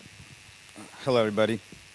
Let me begin by passing around some pellets that I have from a beach in Costa Rica. They're 20 years old, 20 years ago. You guys can pass them around and touch them and feel them. So I'm going to talk about pellets and briefly introduce you to the idea and what's happening on the issue. Sorry, I got to hold this closer. So as you can see, I found a title. So what are pellets? Pellets are, as was mentioned by Justine, they're also called resin, nurdles, and mermaid tears. Although, to my mind, mermaid tears they seem cute. I don't know. I wouldn't necessarily call pellets that. But they are the raw materials that are used in virtually all plastic products, and they come from mostly oil and gas. So a petrochemical company might have extra ethane. There's not quite a large market for ethane until the advent of plastics. They'll take that ethane and make it into ethylene, and then they'll polymerize it into polyethylene, and that's when you have a plastic, and that's when you have a nurdle. And so they're about the size of a lentil. Over 350 million tons are produced each year globally. That's because of our plastic addiction, and that could very well double in the next decade. So we could be avalanched in virgin plastics. They are the second largest source of primary microplastic pollution, which means they enter the environment in microplastic form. The first, just for your information, is tire dust. The third are textiles, and the second are plastics. Are pellets. But the thing about pellets is when you think about tire dust and you think about textiles, the issues there and the solutions aren't so readily available, I would say, and we need to further explore them, although we do have ideas on where we need to go. Pellets are just spilled. They're just spilled into the environment, and I'll tell you by who. But I put down there a quote from an article I was just recently reading. Virgin plastic pellets are the biggest pollution disaster you've never heard of. So who are the pellet polluters? Well, I mentioned the producers. These are the people that make the pellets from oil and gas. We have recyclers, which also make it from plastic waste. They tend to shred it. You have the converters, who are the people who melt and mold the pellets into the plastic products that we have today. And then you have what we've bunched up as the intermediary handlers. So these are the ones that handle the pellets between the producers and the recyclers and the converters, the ones that are making the products. So there's transporters, there's compounders and master batch makers. I rather like that term, master batch makers. That's somebody who knows what chemical additives to add to the resin to give it the quality that the converter wants. So just a random example, if you wanted a UV protectant handle for your bicycle, that was also durable and had certain characteristics and was orange, and you didn't know how to do that as a converter for your client, you would go to a master batch maker and they would know what to put in it to make that happen. You have the distributors, the storage facilities, and the shipping companies. And so pellets are spilled along the entire supply chain. I gave two examples of what it might look like, bags that have been pierced, pellets that have spilled at a facility on the side after being introduced into the machinery that will make the plastic. They're they're spilled everywhere and they run into the ocean. You know, what's interesting about pellets, though, and about plastics in general, is that they don't all float. It depends on the density of the plastic itself. So the ones that we see and the ones that I'm going to show you right now that we find on the beaches are the ones that float. There are plastic pellets of other densities that are stuck in the water column or sitting on the ocean floor. So I'm going to talk about how this issue has been influenced by citizen science. So has anyone heard of the Great Nurdle Hunt? It's run by an organization called FIDRA. They're based out of Scotland. They started in 2012, encouraging citizens to go out into the beach and start to look for pellets so that they could highlight the problem. They wanted citizen engagement, and they wanted to be able to show the regulators that there's a problem with pellets on our beaches. So they started in 2012. They had a few years run. MCS came in and started to market it more broadly across Scotland. They realized that they needed to start to give greater direction to the citizens that were helping them with these beach cleanups or mappings of the pellet situation. So they started to produce documents where they could explain what a nurdle was, what wasn't a nurdle, and they started discovering that there were some other weird shapes that weren't nurdles at all that were called biobeads. They created a map in 2014, and they have been updating it ever since. It's quite interesting because when we used to walk into rooms and talk about pellets. Here's the most recent results from the Nurdle hunt. And the regulator or the policymaker would say that they've never seen it. But through the Great Nurdle Hunt and activities that are similar to it, because FIDRA has eventually started working with Legambiente in Italy, SOS Maldescend in France, and others, and they've created a global network of nurdle hunters. We now don't have that problem of walking into a room with the policymaker and they don't believe that it's a problem. We have maps. We can show them concentrations. It's not, science that you would that you might think of traditionally as science, right? It's not sort of looking at the exposure rate or whatnot of some chemical, but it is a form of science of demonstrating the proliferation of a problem and the densities and the concentrations and helping us to convey a message to policymakers. So citizen science has been extremely useful in helping us get this in the minds and the conscious of these decision makers. Here's another quick one, the International Pellet Watch. They ask people to send them pellets that they find on beaches, and they test them for persistent organic pollutants, like PCBs, and just because the pellets tend to attract these pops. And so they then can measure the pop concentrations in the waters by how much the pellets have on them. So pellets quite useful, I guess, for that regard. So what was the citizen impact from the citizen science? Well, we're seeing a lot of action in a lot of different places. Marine Scotland, which is where FIDRA first started out, doing the beach cleanups and the nurdle hunts. They have a steering group that is looking at trialing a solution that would make sure that everyone along the supply chain was using best practices to prevent these pellets from spilling onto the floor and into the waterways. The OSPAR Commission has come out with a background document on pellets, and it has a task force that's looking into what sort of recommendations it should make to its contracting parties on how to address pellets. The European Commission came out in their EU plastic strategy with a commitment to do something on pellets. They funded a study and they looked at several measures, and we hope that this new commission will take the action further. The standards, BSI, BRC, they're looking to create standards for how companies can demonstrate that they're not spilling pellets into the environment. The United Nations Environment Assembly has encouraged member states to take action on pellets and along the whole entire supply chain. And then recently we had at the last G7 the Ocean Plastics Charter, where we had a reference to pellets and the supply chain. So this is to say that the citizens have had an impact. Now, we're not done with pellets. The solution's not solved in any way. We need binding commitments on all of these pellet handlers, the producers, the converters, the intermediary handlers. So we still have a lot to do, but this just goes to show that we have an issue that now is in the minds of the regulators, and we're seeking to figure out what we're going to do and how we're going to do it.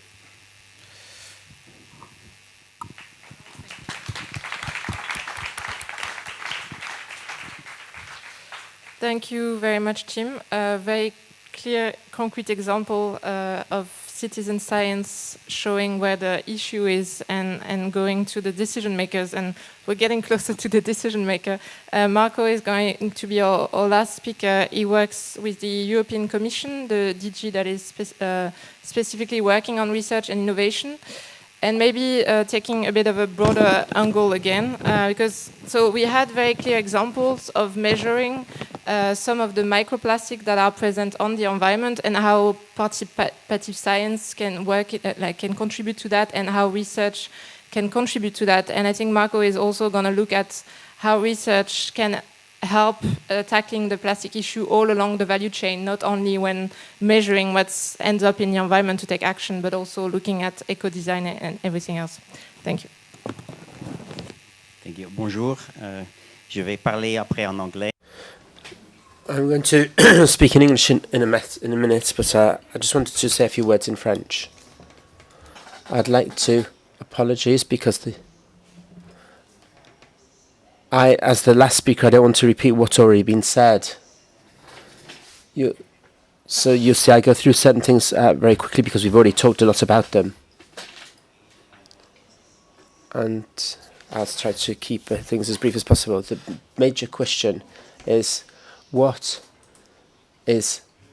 can technological research contribute to helping us to keep our oceans plastic free without nano, macro, microplastics? That's the major question.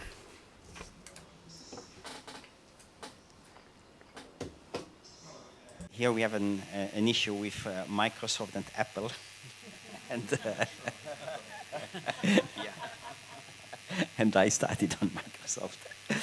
So you see the complexity of the whole situation here. You have first, on top, you have the economic actors, you have the manufacturers, you have the sellers, you have the shops, the groceries and everything. In between, you have the society, and at the bottom, you have the environment. And this is sort of a caricature of what is happening. And you can see the red dots should tell you where you can intervene and where science and research can contribute to solving the issue. So as you can see, it is mostly at the two upper levels. Once the plastics is in the environment and the ocean has got a volume of 1,300,000,000 cubic kilometers, which you can just not clean. And so you see how the importance is. And if you look back at the report of the high-level scientific advice mechanism, where the chief scientific advisors of the EU have brought out a report on microplastics, you will see in the environment, you will see that it is not only the ocean which is an issue, but also the soils, the lakes, the rivers, and the air. One forgets very often about the air, but don't forget that the air transports especially fine particles. You can find Sahara dust thousands of kilometers away from the coast in Great Meteor East on the seafloor. So that gives you a little bit a feeling how powerful the atmosphere, the wind is to transport microplastics and nanoplastics. Recently, it has been confirmed that very different microplastics can be found in the Arctic, and they have been transported by air. Yes. Yeah, this just shows how you have seen a few things already today, how this gets into the ocean and how the various things go. But really what I would like to talk about is the sources and what one can do and what one cannot do from the research side. We have got different sources which make macro, micro, nanoplastics. We have the bags, the cigarette marks, the cosmetics, car tires, and many others. You know them quite well. But what is often forgotten is that macroplastics is probably the major source of microplastics by decay. François showed before, he talked about the weight the numbers by weight and the percentage by weight and the percentage by numbers. And if you look at the weight, you can see that there's much more microplastics going into the ocean, whatever the pathway is, than micro and nanoplastics. Where is research needed? We have, at the European level, we have a number of tools which are available. We have the Marine Strategy Framework Directive, which is the environmental pillar of the integrated maritime policy. We have the Circular Economy Package, which brings in the waste legislation and many other things. And we have the Clean Planet communication with whatever is added to it to have a CO2-free economy by 2050. This has also got impacts quite a lot on what we do on the plastic side. Where is, sorry, yes. We can, there is a number of things where we can work with research and science. First of all, the manufacturing side. Where can we replace plastics? And what are the constraints to be environmentally safe on the new materials? Where can we avoid single-use plastic? Where are alternatives which are okay and which can be used? And we have already heard a talk about lotions without micro and nanoplastics. This is, there are alternatives. Sometimes the plastics in it doesn't do anything at all. Sometimes there are alternatives which are much less harmful. In the last years, Professor Mazzucato developed the concept further for mission-oriented research in Horizon Europe, the next framework program for the next 7 years. And one of the examples she has developed is a plastic-free ocean. We shall be discussing the mission, and there are several people here who are on the mission board who will advise us on that. And the mission is not only about research, but it has got targets. And Mariana Mazzucato gave some examples about getting quite a lot of plastics out of the ocean or not in the ocean, and so on. You can look at that. But it is very important is that you will be part of the solution. We need all of you. It is not only research which can solve the problem. Research can contribute to it. Scientists can guide you where it is your action is most effective and what you can do. But it is not a scientific, it's not only research or technology which can help you. You have to change behavior. One has to avoid leaking into the environment by whatever means, at all levels. And we are trying that out now on the Mediterranean Sea, where we have launched preparations for a big pilot, not involving only EU member states, but also sovereign member states, sovereign countries, the countries south of the Mediterranean. And a lot of this is going to be done on land. For we have to avoid plastics getting into the Mediterranean Sea, which is more polluted with plastics than the Great Pacific Garbage Patch. Okay, thank you.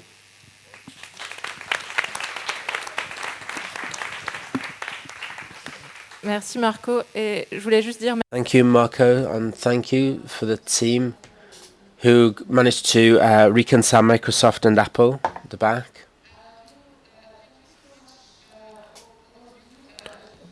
I think from this discussion, and I really want to open the floor very quickly to everybody.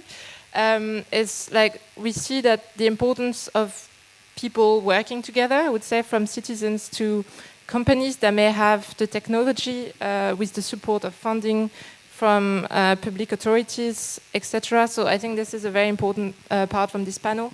And I had a question very quickly, maybe before we open the floor and you think about your questions. Because we focused on how to collect data to find the right solutions after that and where to put priorities and focus. But one of the things we see when we go into international discussion is that sometimes the data is not comparable, and some of the question is about the protocols for collecting data is quite different.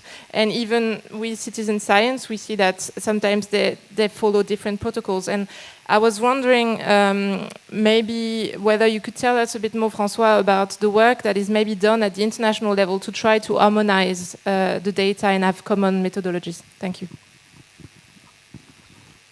Oui, bien sûr. En fait, il y a eu une session l'année dernière. Il y avait une session l'année dernière donc au colloque international sur at the International Conference on Marine Litter in San Diego, and there was an initiative for a global monitoring. Many institutions were involved with a need to have a technical support, not only for monitoring, not only data acquisition, but also the Ocean Decade gives a favorable framework to the harmonization of procedures. And G7 meeting last June in Metz under the Presidency of France to harmonize the procedures within the Regional Sea Convention. Next week, there will be a meeting, Ocean Ops, where we talk about all the international monitoring programs. All the institutions are represented, and that's where we talk about the future terms of reference for global monitoring. The context is very favorable. Many institutions and scientific and international institutions are involved, and they are models with the possibility of harmonized monitoring, recommendations in terms of measurements. When we see the success of the marine strategy with a directive on single-use plastics, we can imagine that the conditions are very favorable to have a global scope.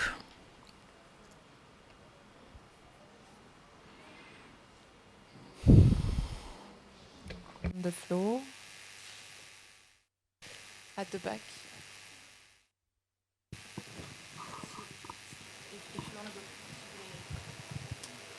Bonsoir à tous.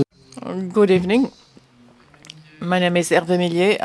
I represent Plastics Europe, the plastics producers in Europe.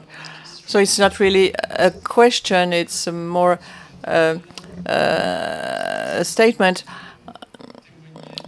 I just wanted to tell you how motivated and committed the producers whom I represent, how they want to participate in the fight against marine litters.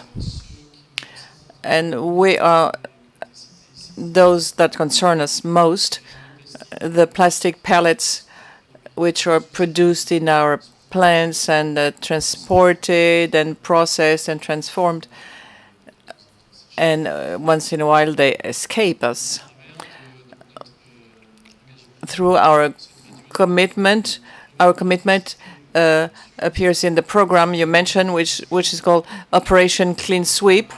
This is a volunteer program to implement good practices in our plants at all stages in the handling of plastic pellets, and it's not only intended for producers, but for all the value chain. Today, every year, we are publishing a progress report about the implementation of this program. The last one was published a few months ago.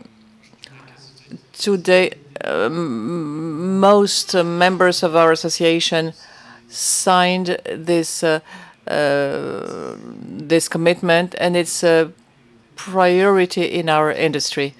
This is I wanted to share with you our motivation and our contribution to this topic. I will also mention, even though it's not an initiative from all our industry, many manufacturers worldwide,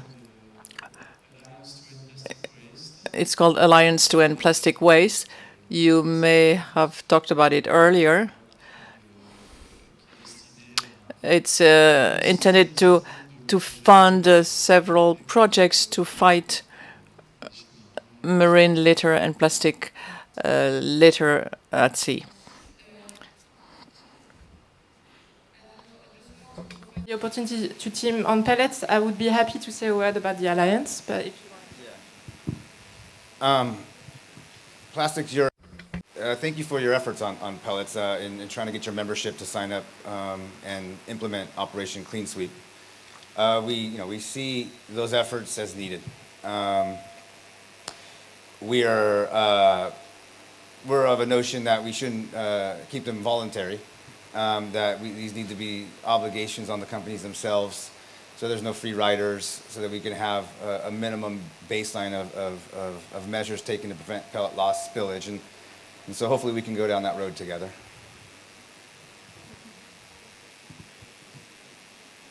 Merci également. Du coup, je vais répondre en. Thank you.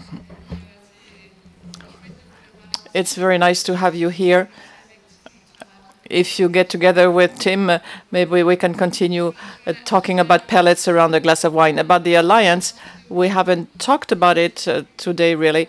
So the alliance is called Alliance to End Plastic Waste. It was launched by several manufacturers in the petrochemical industry. And tell me if I'm wrong, and their purpose is to invest $1.5 billion, I believe. Well, dollar or euro, it's about the same these days.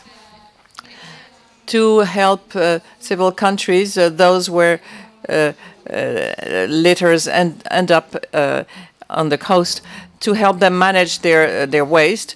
We're interested in that initiatives.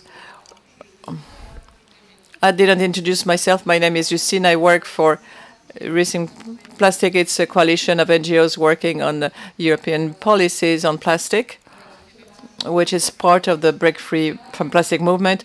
We are more cautious, or we are wondering, yes, there is this $1.5 billion investment to manage waste.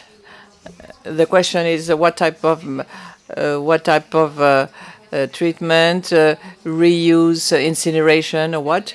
The second question is that we did the mathematics, and these organizations, which are part of the alliance, invest about 80 times that. I think it's $89 billion in the production and the development of petrochemical plants. So there is a will maybe to better manage or to help for better management of waste. But if the plastic production continues increasing, there is no solution to this issue. So we've been talking about it. And then the first solution is to shut off the tap, to stop production and create new facilities to create cheap plastic for single-use packaging. It's not a solution. As you mentioned, I have to say that we have some concerns about that, about the investment compared to the continuation and business as usual. Any other questions? Good afternoon. My name is Helen. I represent a small local association called RISAC. It's part of the world movement called Fresh Plastic, which is a citizen movement worldwide on all continents. And today we work to set up workshops to reuse waste. I've heard about businesses, Europe, world organizations involved in the future decisions worldwide. Well, I would like to know what is the share you're going to give to these major citizens movements with very little resources. They have real solutions in many countries, in Asia, in India, in South America, and soon here in Biarritz. I would like to know in the future what is the what is the role of these thousands of associations who are looking for concrete daily solutions? There are national initiatives. I know Recyclon, Fisherman, who are making objects from recycled plastic. Also nice initiatives that are supported, including by the industry. It's not an industrial companies, but people can extrude plastics collected on the beaches and to make spaghetti or threads, and with 3D printers they can make objects, and there is a market for it. It's like the Nobel Prize for local economy, the possibilities to set up small companies. So I know it does exist in Greece, in the Netherlands, in other European countries. This is a type of initiative that meets the local demand. Some measures can be to the prohibition of the elimination of plastic bags can be taken only at the national or international level, but these initiatives can be only local. For example, for tobacco, the interdiction, prohibition of smoking, it's only for the communes. The mayors decide. Nationally, we cannot prohibit smoking on the beaches, and sometimes they're the most major waste. In some cities like Ibiza, Mykonos, for economic reasons, they cannot stop smoking. But here, those are local initiatives. So there is many decisions at the national, international level, but locally, there, in the beaches, there local organizations are collecting the data, and they play a major role. Thank you, François. I think that at all levels are important. This afternoon we talked about international, about European and national, but it's also due to the presence of our guests who accepted to come and share their experience. We tried to hear the volunteers yesterday and more local projects with Spain, but the local level is extremely important, and all levels are interconnected. And with a grassroots movement, we also need European decisions. And we have zero waste cities. These are local initiatives, and they will. They have the same. They are all working in the same direction. All the data for us, most of them come from associations. And they're from local associations. Even though there is a global vision, there are many people working locally.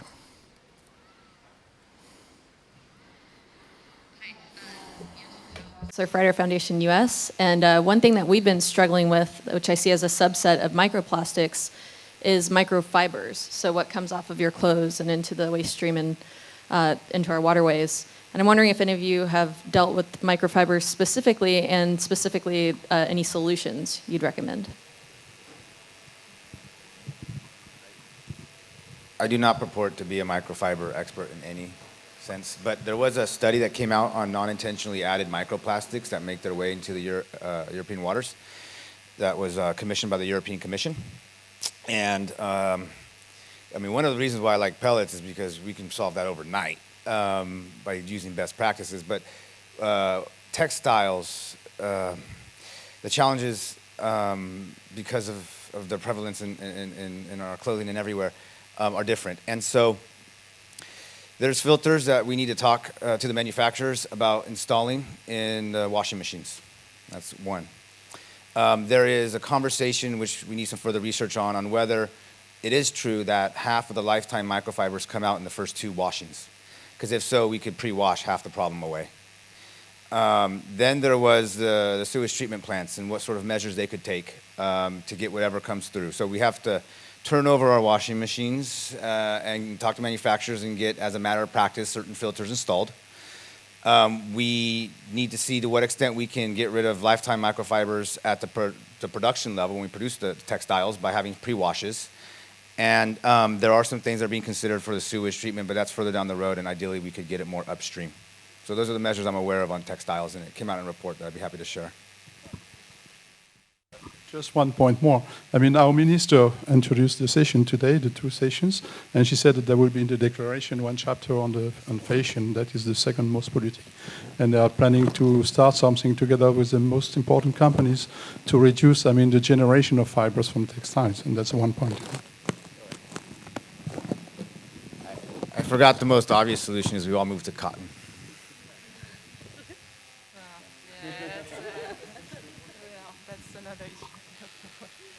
Thank you. Was there another question? I have no clue how much time we have, so I will say not much. Sorry to take the microphone again, but so I worked on the Port Reception Facilities Directive. And one of the things that we got was that ports are required to offset the costs, they shall offset costs of fishing for litter initiatives.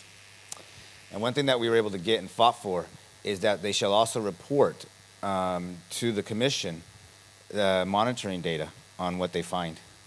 And so there's actually right now an implementing act that's going to outline what data has to be reported from the fishing for litter initiatives that need to be adopted in all the fishing ports in the EU.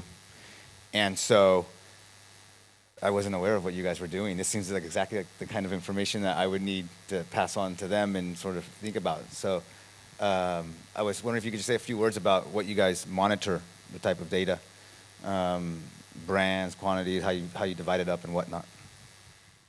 We actually don't do brands. What we monitor with this fishing for litter, when it comes to when we get it on land, we classify it by types to know what's there and to know if what we have is more fibers, more plastic, what type of plastic, and this is what we do. We also have this. While we were these 3 years in the project, we also saw that we were taking out of the ocean less tons of marine litter that we thought at first.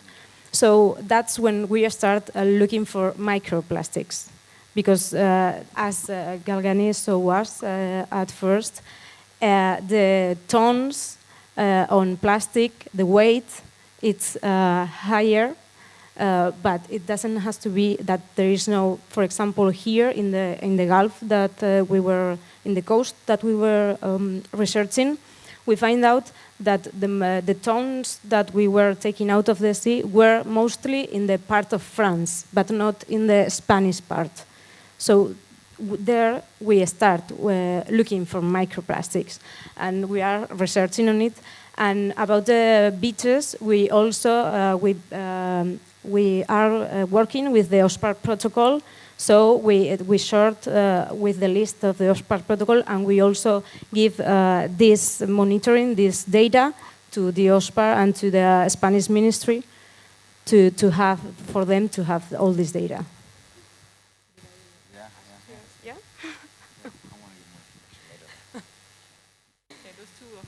Of wine together later. Still, toujours pas de questions de dernière minute? No more last minute question. If not, I'm going to conclude and then we have a short video.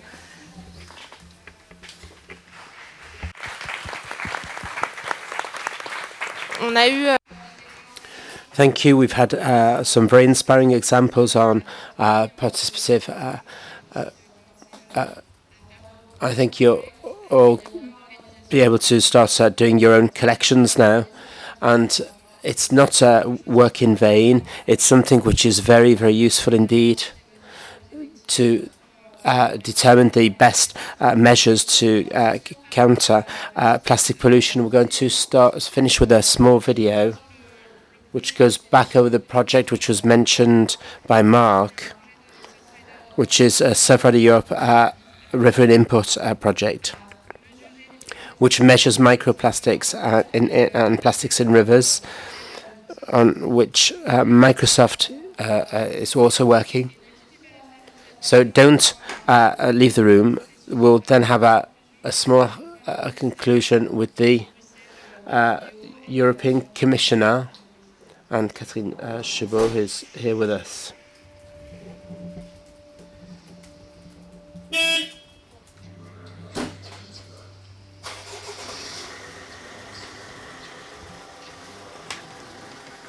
Il y a téléphone.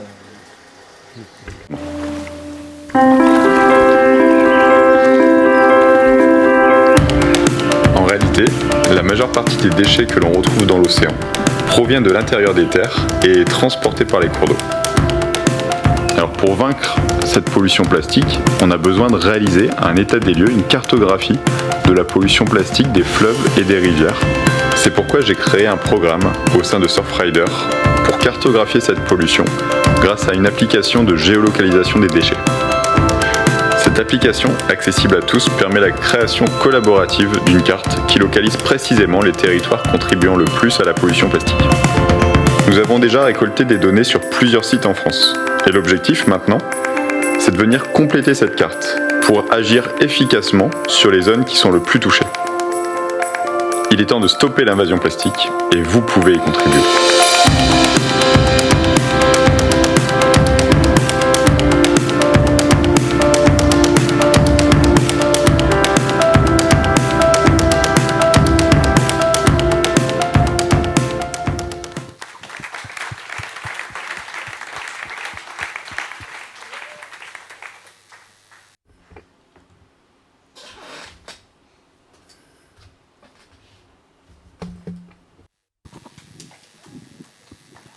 Oui, merci encore beaucoup à tous nos intervenants de cette session et de la première également. Alors on arrive à la dernière étape. We're now on the last stage of this afternoon's session, the conclusion, with 3 speakers. Thank you for your patience and for being here. We're going to start with Angela Ho. We're very honoured for her to be here with us. She's from Surfrider USA. Her title is Legal Director. I'm not sure if we have a good translation of that in French, but she's going to share with us a few words by way of a conclusion. My colleague Chad Nelson, I think, was originally on the agenda for tonight. He's our CEO, and he took over last night for the Ocean Friendly Restaurants presentation, which I was supposed to be on, so we're trading off a little bit. I know I was able to speak before, and I just had a few follow-up points. I know I kind of rushed through what's happening in the United States in terms of plastic pollution and activations. And then a little bit I'll talk on collaboration. For the United States, I talked about the local activations, the local grassroots power bubbling up to the state and then the federal. But what I didn't talk about was how this is really driven by volunteers on the ground, and that's Surfrider's model. We are very grassroots. We have 80 chapters and over 100 high school and college clubs in the United States. But what we're doing to make that success replicated time and again until it's hundreds of times is supplying them with toolkits, with good arguments about why plastic bag bans work. So the effectiveness, the arguments in favor of single-use plastic regulation, what are the opposition arguments, what are the counter arguments, and in terms of effectiveness data, I think this is really where a lot of the success, really where we've seen this tide of more and more and more state and local and even some federal attention to the issue. The effectiveness data basically says, okay, we passed a bag ban in San Jose, California, 2 years ago, and now we're doing litter cleanups, and we see 60% less bag litter in the streets. 89% less bag litter in waterways and rivers. And that compelling data is what you can go then to Washington, D.C. or New York City or all the other localities and then the states and convince them to take their own effort to regulate single-use plastic. So it's a big part of what we do, and I would make a call for more effectiveness data. We need to know how solutions are working. Will extended producer responsibility work? Polluter pays. Will catchment systems work? I think, we talked about bycatch and the concerns with that, but how effective are they? What about education and behavior change? for me, that's something that we've been asking for more than a decade. We have begun to educate the people about the problem. At what point does it change behavior? At what point will voluntary measures not be enough and we need to put an equal playing field and have everyone be mandated, all corporations mandated to have reduce and reuse their materials? So I would just make a call for those things for other enviro groups to please pay attention to that. And then just speak a little bit about international collaboration. You know, I think it's critical that we work together. Working with Break Free from Plastic movement has been really great, so thank you to all the leaders in the room. They've changed the focus not just on ocean and not just on, you know, Surfrider and marine resources, but really changing the narrative to look upstream. Looking at corporate actions, calling out companies that are the main contributors to plastic waste with the brand audits, and telling the story behind the scenes. And the story of plastic will be coming out in October.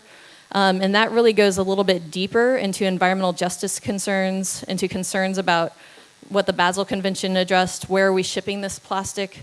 There's high consumer countries, and there's the places in Indonesia, Southeast Asia, where the waste goes, and how does that affect their communities?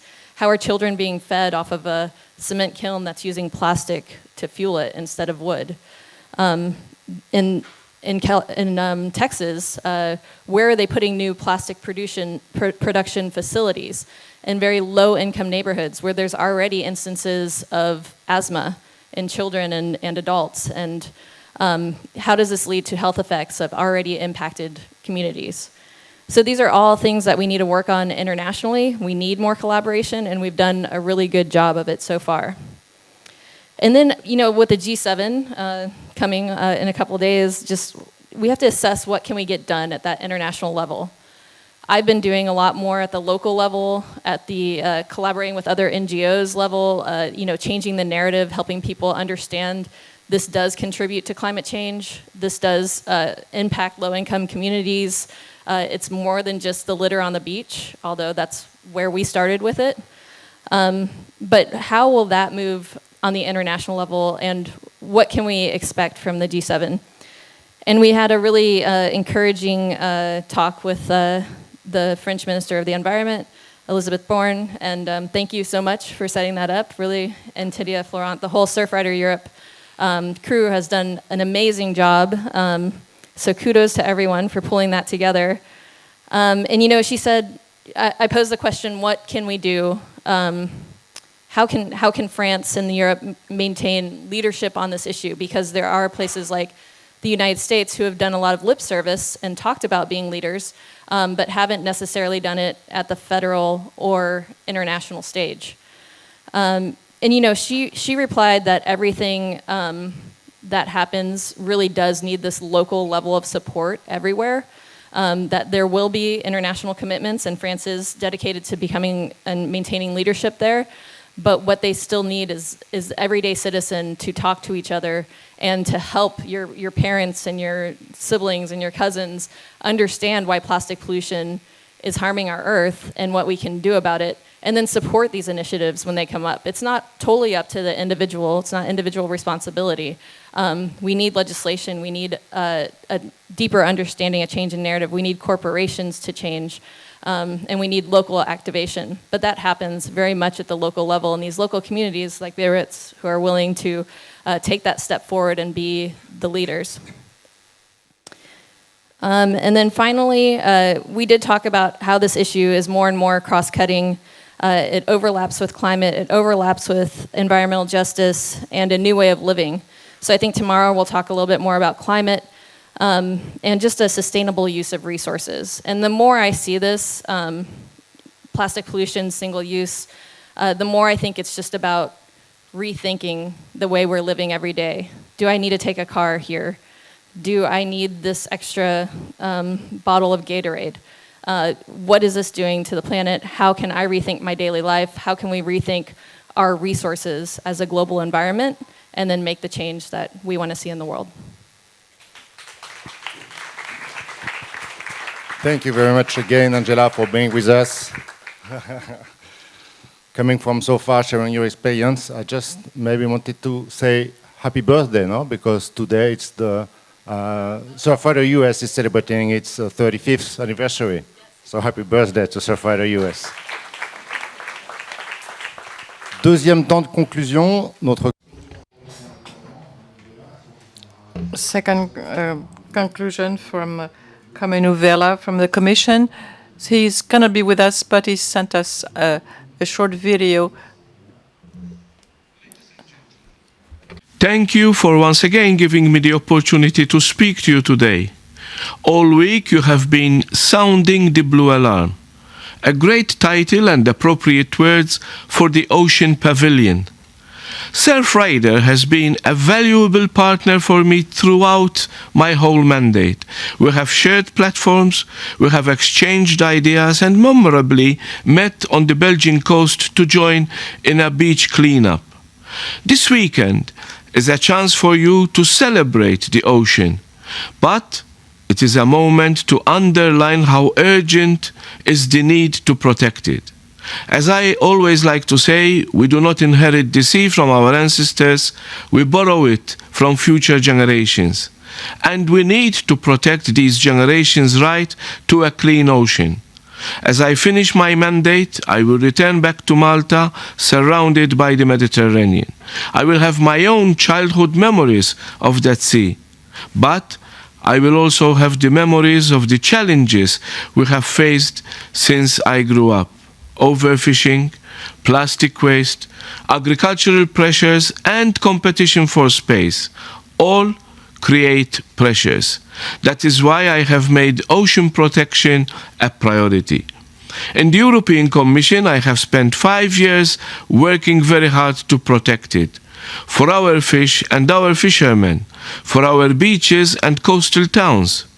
Let me just mention 3 ways we are doing so. First, we are working to make fishing more sustainable.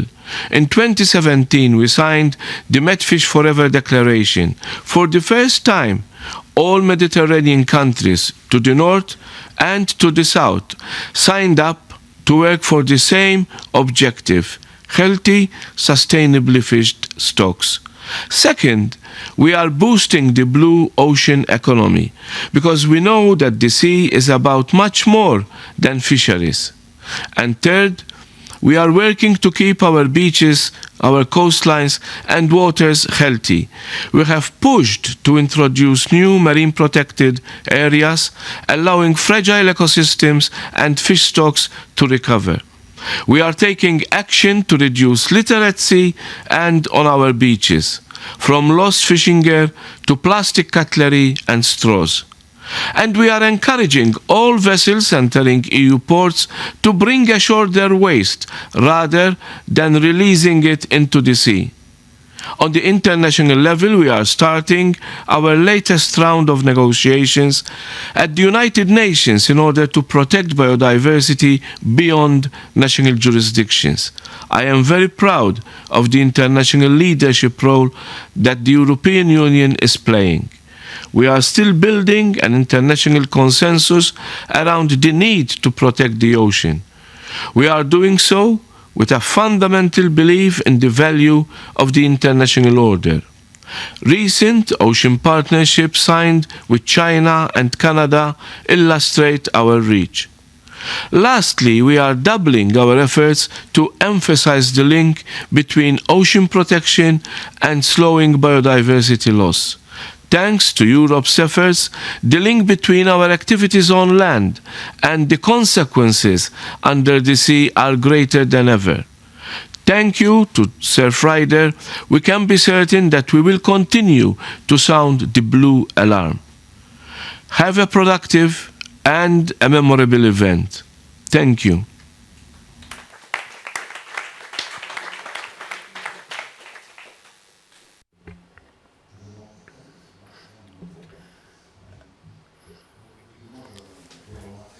I think we would like to thank the constructive collaboration with Mr. Kamenu Velu throughout his mandate. And the final speaker now, Catherine Chabot. Thank you for coming here.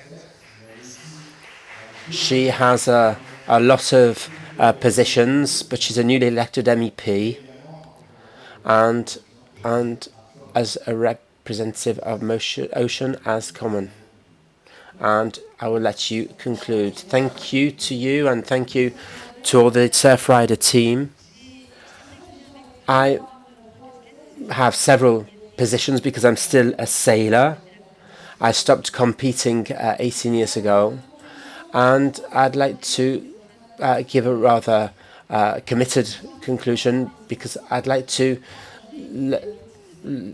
tell you my feelings, the things I've had for the last 30 years. I'm over 50 now. I'm 56, ongoing to 57.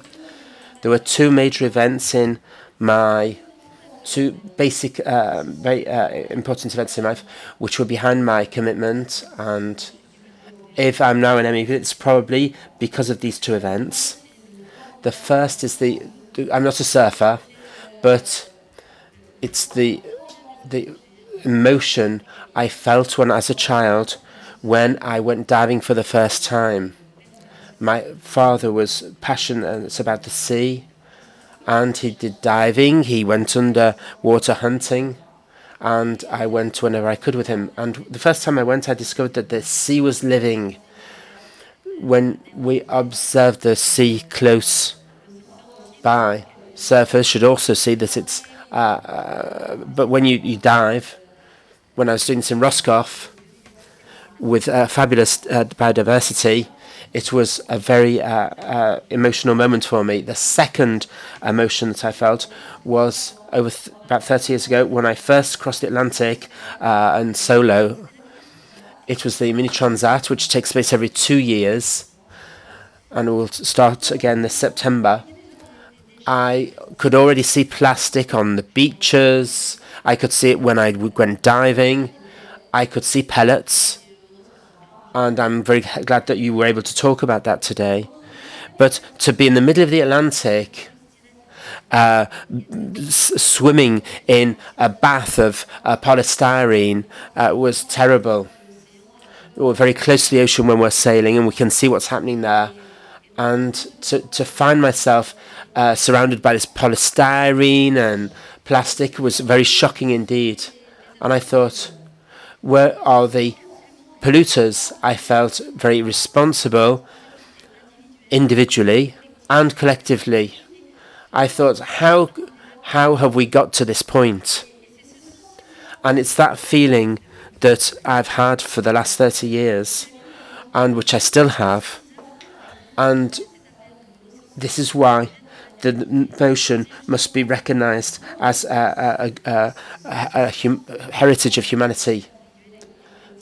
It's because of this feeling. When I talked before about these feelings, I swing permanently from shock to hope and optimism.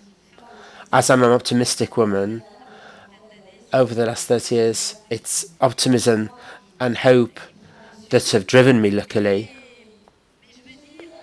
But I've needed 30 years. Francois Galganin and I have known each other for over 10 years. I follow you up for your work and the scientific guy. I've known Surfrider for around 20 years. I don't know how long you have existed. So you'll soon be 30. And when I see you today, a few years ago, we had this conference a few years ago. I don't think there'd be any economic players in the room. Microsoft wouldn't have been here. We wouldn't have spoken about artificial intelligence. So I am shocked, yes, but I'm also full of hope because things are developing. When I stopped competing in 2002, I thought, what can I do with this feeling of guilt I had? Plastic in the sea. 80% of our boats are made of plastic. And so I tried with other people, with scientists, to find alternatives to this polyester glass fibre. And we began to work on alternatives which are biosourced. I worked with the University of Brittany South, Christophe Ballet, this is his speciality. He's an expert and has been for the last 30 years. And I hope, because he was opening a window onto hope, and shock because I've been following his work for 30 years, and we've been able to create a number of hulls which are fully can be composted in yarn fiber, flax fiber, or fiber made from potato or cornstarch. But we haven't yet composted a boat. But the hope remains that. But there's an organisation now which exists, which is going to compost these.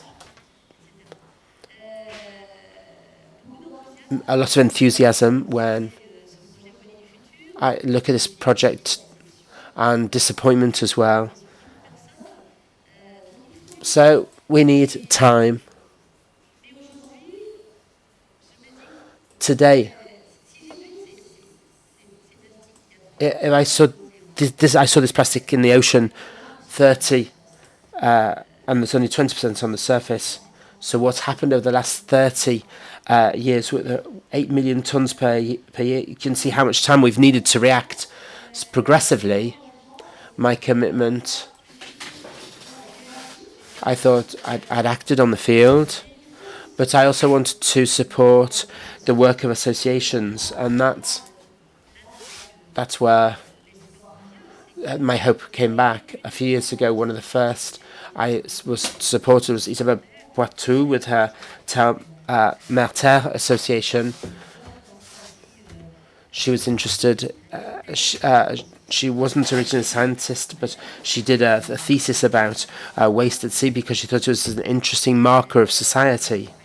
There was Surfrider and Mediterranean in Danger, and now I've discovered a whole range of associations involved, participative associations. I've learnt loads even today. So a lot of hope and enthusiasm when I see what's happening. I'd like to share with you my vision. I'm convinced that the approach, and you said this, it must be systemic. It must be, today I don't want to focus on people who do greenwashing. I think a few years ago I was fed up with this, but I think today all the companies, the water players could be here today. 15 years ago, when I went to Veolia-Suez, they weren't even interested in talking about waste. When we talked about microfibers, when we're now looking at how we can better filter microfibers and all the microparticles, or the things which get through the waste treatment plants. So this systemic vision, for me, includes, it starts a lot further upstream, by not producing, of course, and that's a true subject, how to not produce. But when we produce through eco-design, I worked a lot with on this subject. And it's interesting because we've been supported in our project by Total. Often they're criticised, but they were the ones who supported us. They were very interested in our director of research was a former director of Ifremer, and who was interested in our subject, and he made us meet all the scientists from the research unit. And as you said, what we need is to reduce the number of molecules in our boats, in our composite boats. The true problem of recycling is managing to extract the different components from composites. On all these boats that go around the world at high speed, The solar impulse, which wouldn't have done it, hadn't been made out of composite materials. They come from petrol, so we mustn't stigmatize plastics. Plastics make certain things possible, even in medicine, for example. But total researchers told us about the progress they'd made in this field and said that ideally today there should just be one molecule, whether for the core of the composite, or which is made from one plastic material, and then we put carbon, Kevlar around it, or resin. But if all these materials, then we could do better. So we need to work upstream on design, and then there are two crucial phases: the life cycle of projects. I would say objects rather than waste. And I'm persuaded that we need to work on the traceability of objects. So if we can avoid the object going from the useful object to waste, then this is a crucial point. And even this morning, talking about individual responsibility, I'm moving house at the moment. I got my boxes out, and I can see that all the files I've kept for years the plastic is already becoming microparticles. I live near Angers. I got the train, and so I took almost all the objects I wanted to get rid of to the waste disposal units, and everything I couldn't get rid of, all these plastics. There's just a container in front of me, and it just said it was going to be buried. So I want to go back to that vision, systemic vision. This morning, I saw my own waste becoming waste that's just going to be buried in nature. And it will probably end up in buried somewhere, and that's not the solution. And the lorry will go with that big container. Of course it'll end up in nature. And I was almost in tears about it. This tiny bag of plastic I had. So this second phase, and this is where I'm very interested in the solution of artificial intelligence, when waste is just thrown into the natural environment, because it can be traced. The farmers, the authorities, the farmers have a lot of waste that they often burn. I live in the countryside, and I can see that we continue to burn waste. So we need to work on making people aware, and this is where the work of associations is crucial. We need to recycle, to give value to good practices. And if the waste is traceable before becoming plastic microparticle, then perhaps it's easier to avoid it and to identify it, and it's ending up in the sea. There's a lot of work to be done here. So I was shocked, yes, disappointed, but also full of hope. There are projects which are emerging, collecting waste, fishermen collecting waste at the entrance to estuaries, and perhaps collecting them at high sea. I used to say it wasn't worth doing, but since this 18-year-old Dutch inventor had invented the Hoover to hoover up all this plastic waste, If there was really a continent, it would be easier. I always forget his name.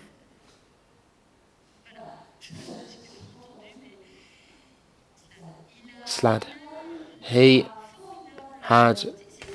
was the one who scientists had been looking at the subject before him, but he was the one. He was one of those people who made people, the media, the public aware, and his Hoover.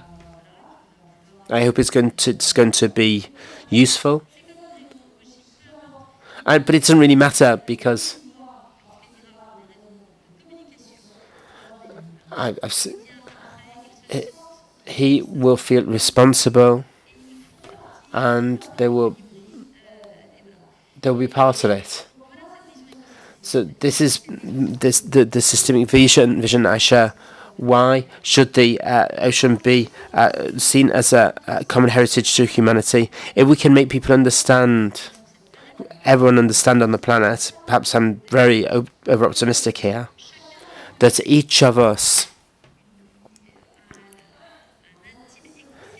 is concerned by the health of the ocean, that it gives us so many things. It's so much good to all of us. If we can do this in terms of the UN, then it will enable the whole chain to be mobilized, and we won't have any more opposition, because I've worked I'm now a member of the European Parliament, and suddenly I have loads of means at my disposal, which I didn't have when I used to work in the associations, where even getting a small amount of money was very difficult. We need initiatives, and the initiatives and everyone's initiatives and energy, and that's what we should do with this individual and collective responsibility. Thank you, Surfrider, for the ocean call. I think I'm very proud of this. Thank you, Lucien, who encouraged us to put in a motion.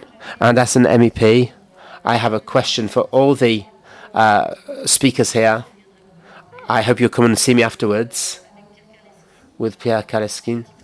We have 5 years ahead of us in the European Parliament, and if I am committed, it's to make things more efficient. I think it's a good lever. And what are the right levers? What do we need to do? What would be the perfect directive to get approved? And here, I'm waiting for your ideas. I have loads of ideas, but I want your ideas too. We need to structure them. What are the right measures to structure this? And I'm optimist. Thank you to all of you. And to conclude, I've come with a present for Surfrider team, but I've got a new one, and this is the old one from Surfrider.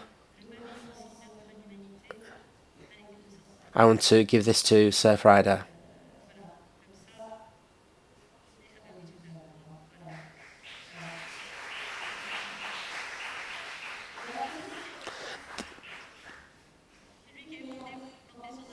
This is the one we had on our boat, and I've got a brand new one in my bag.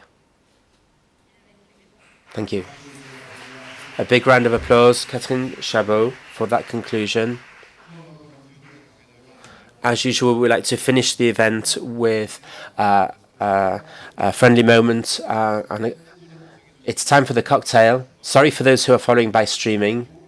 Open a beer at home, and we'll continue the discussion around the cocktail. Thank you.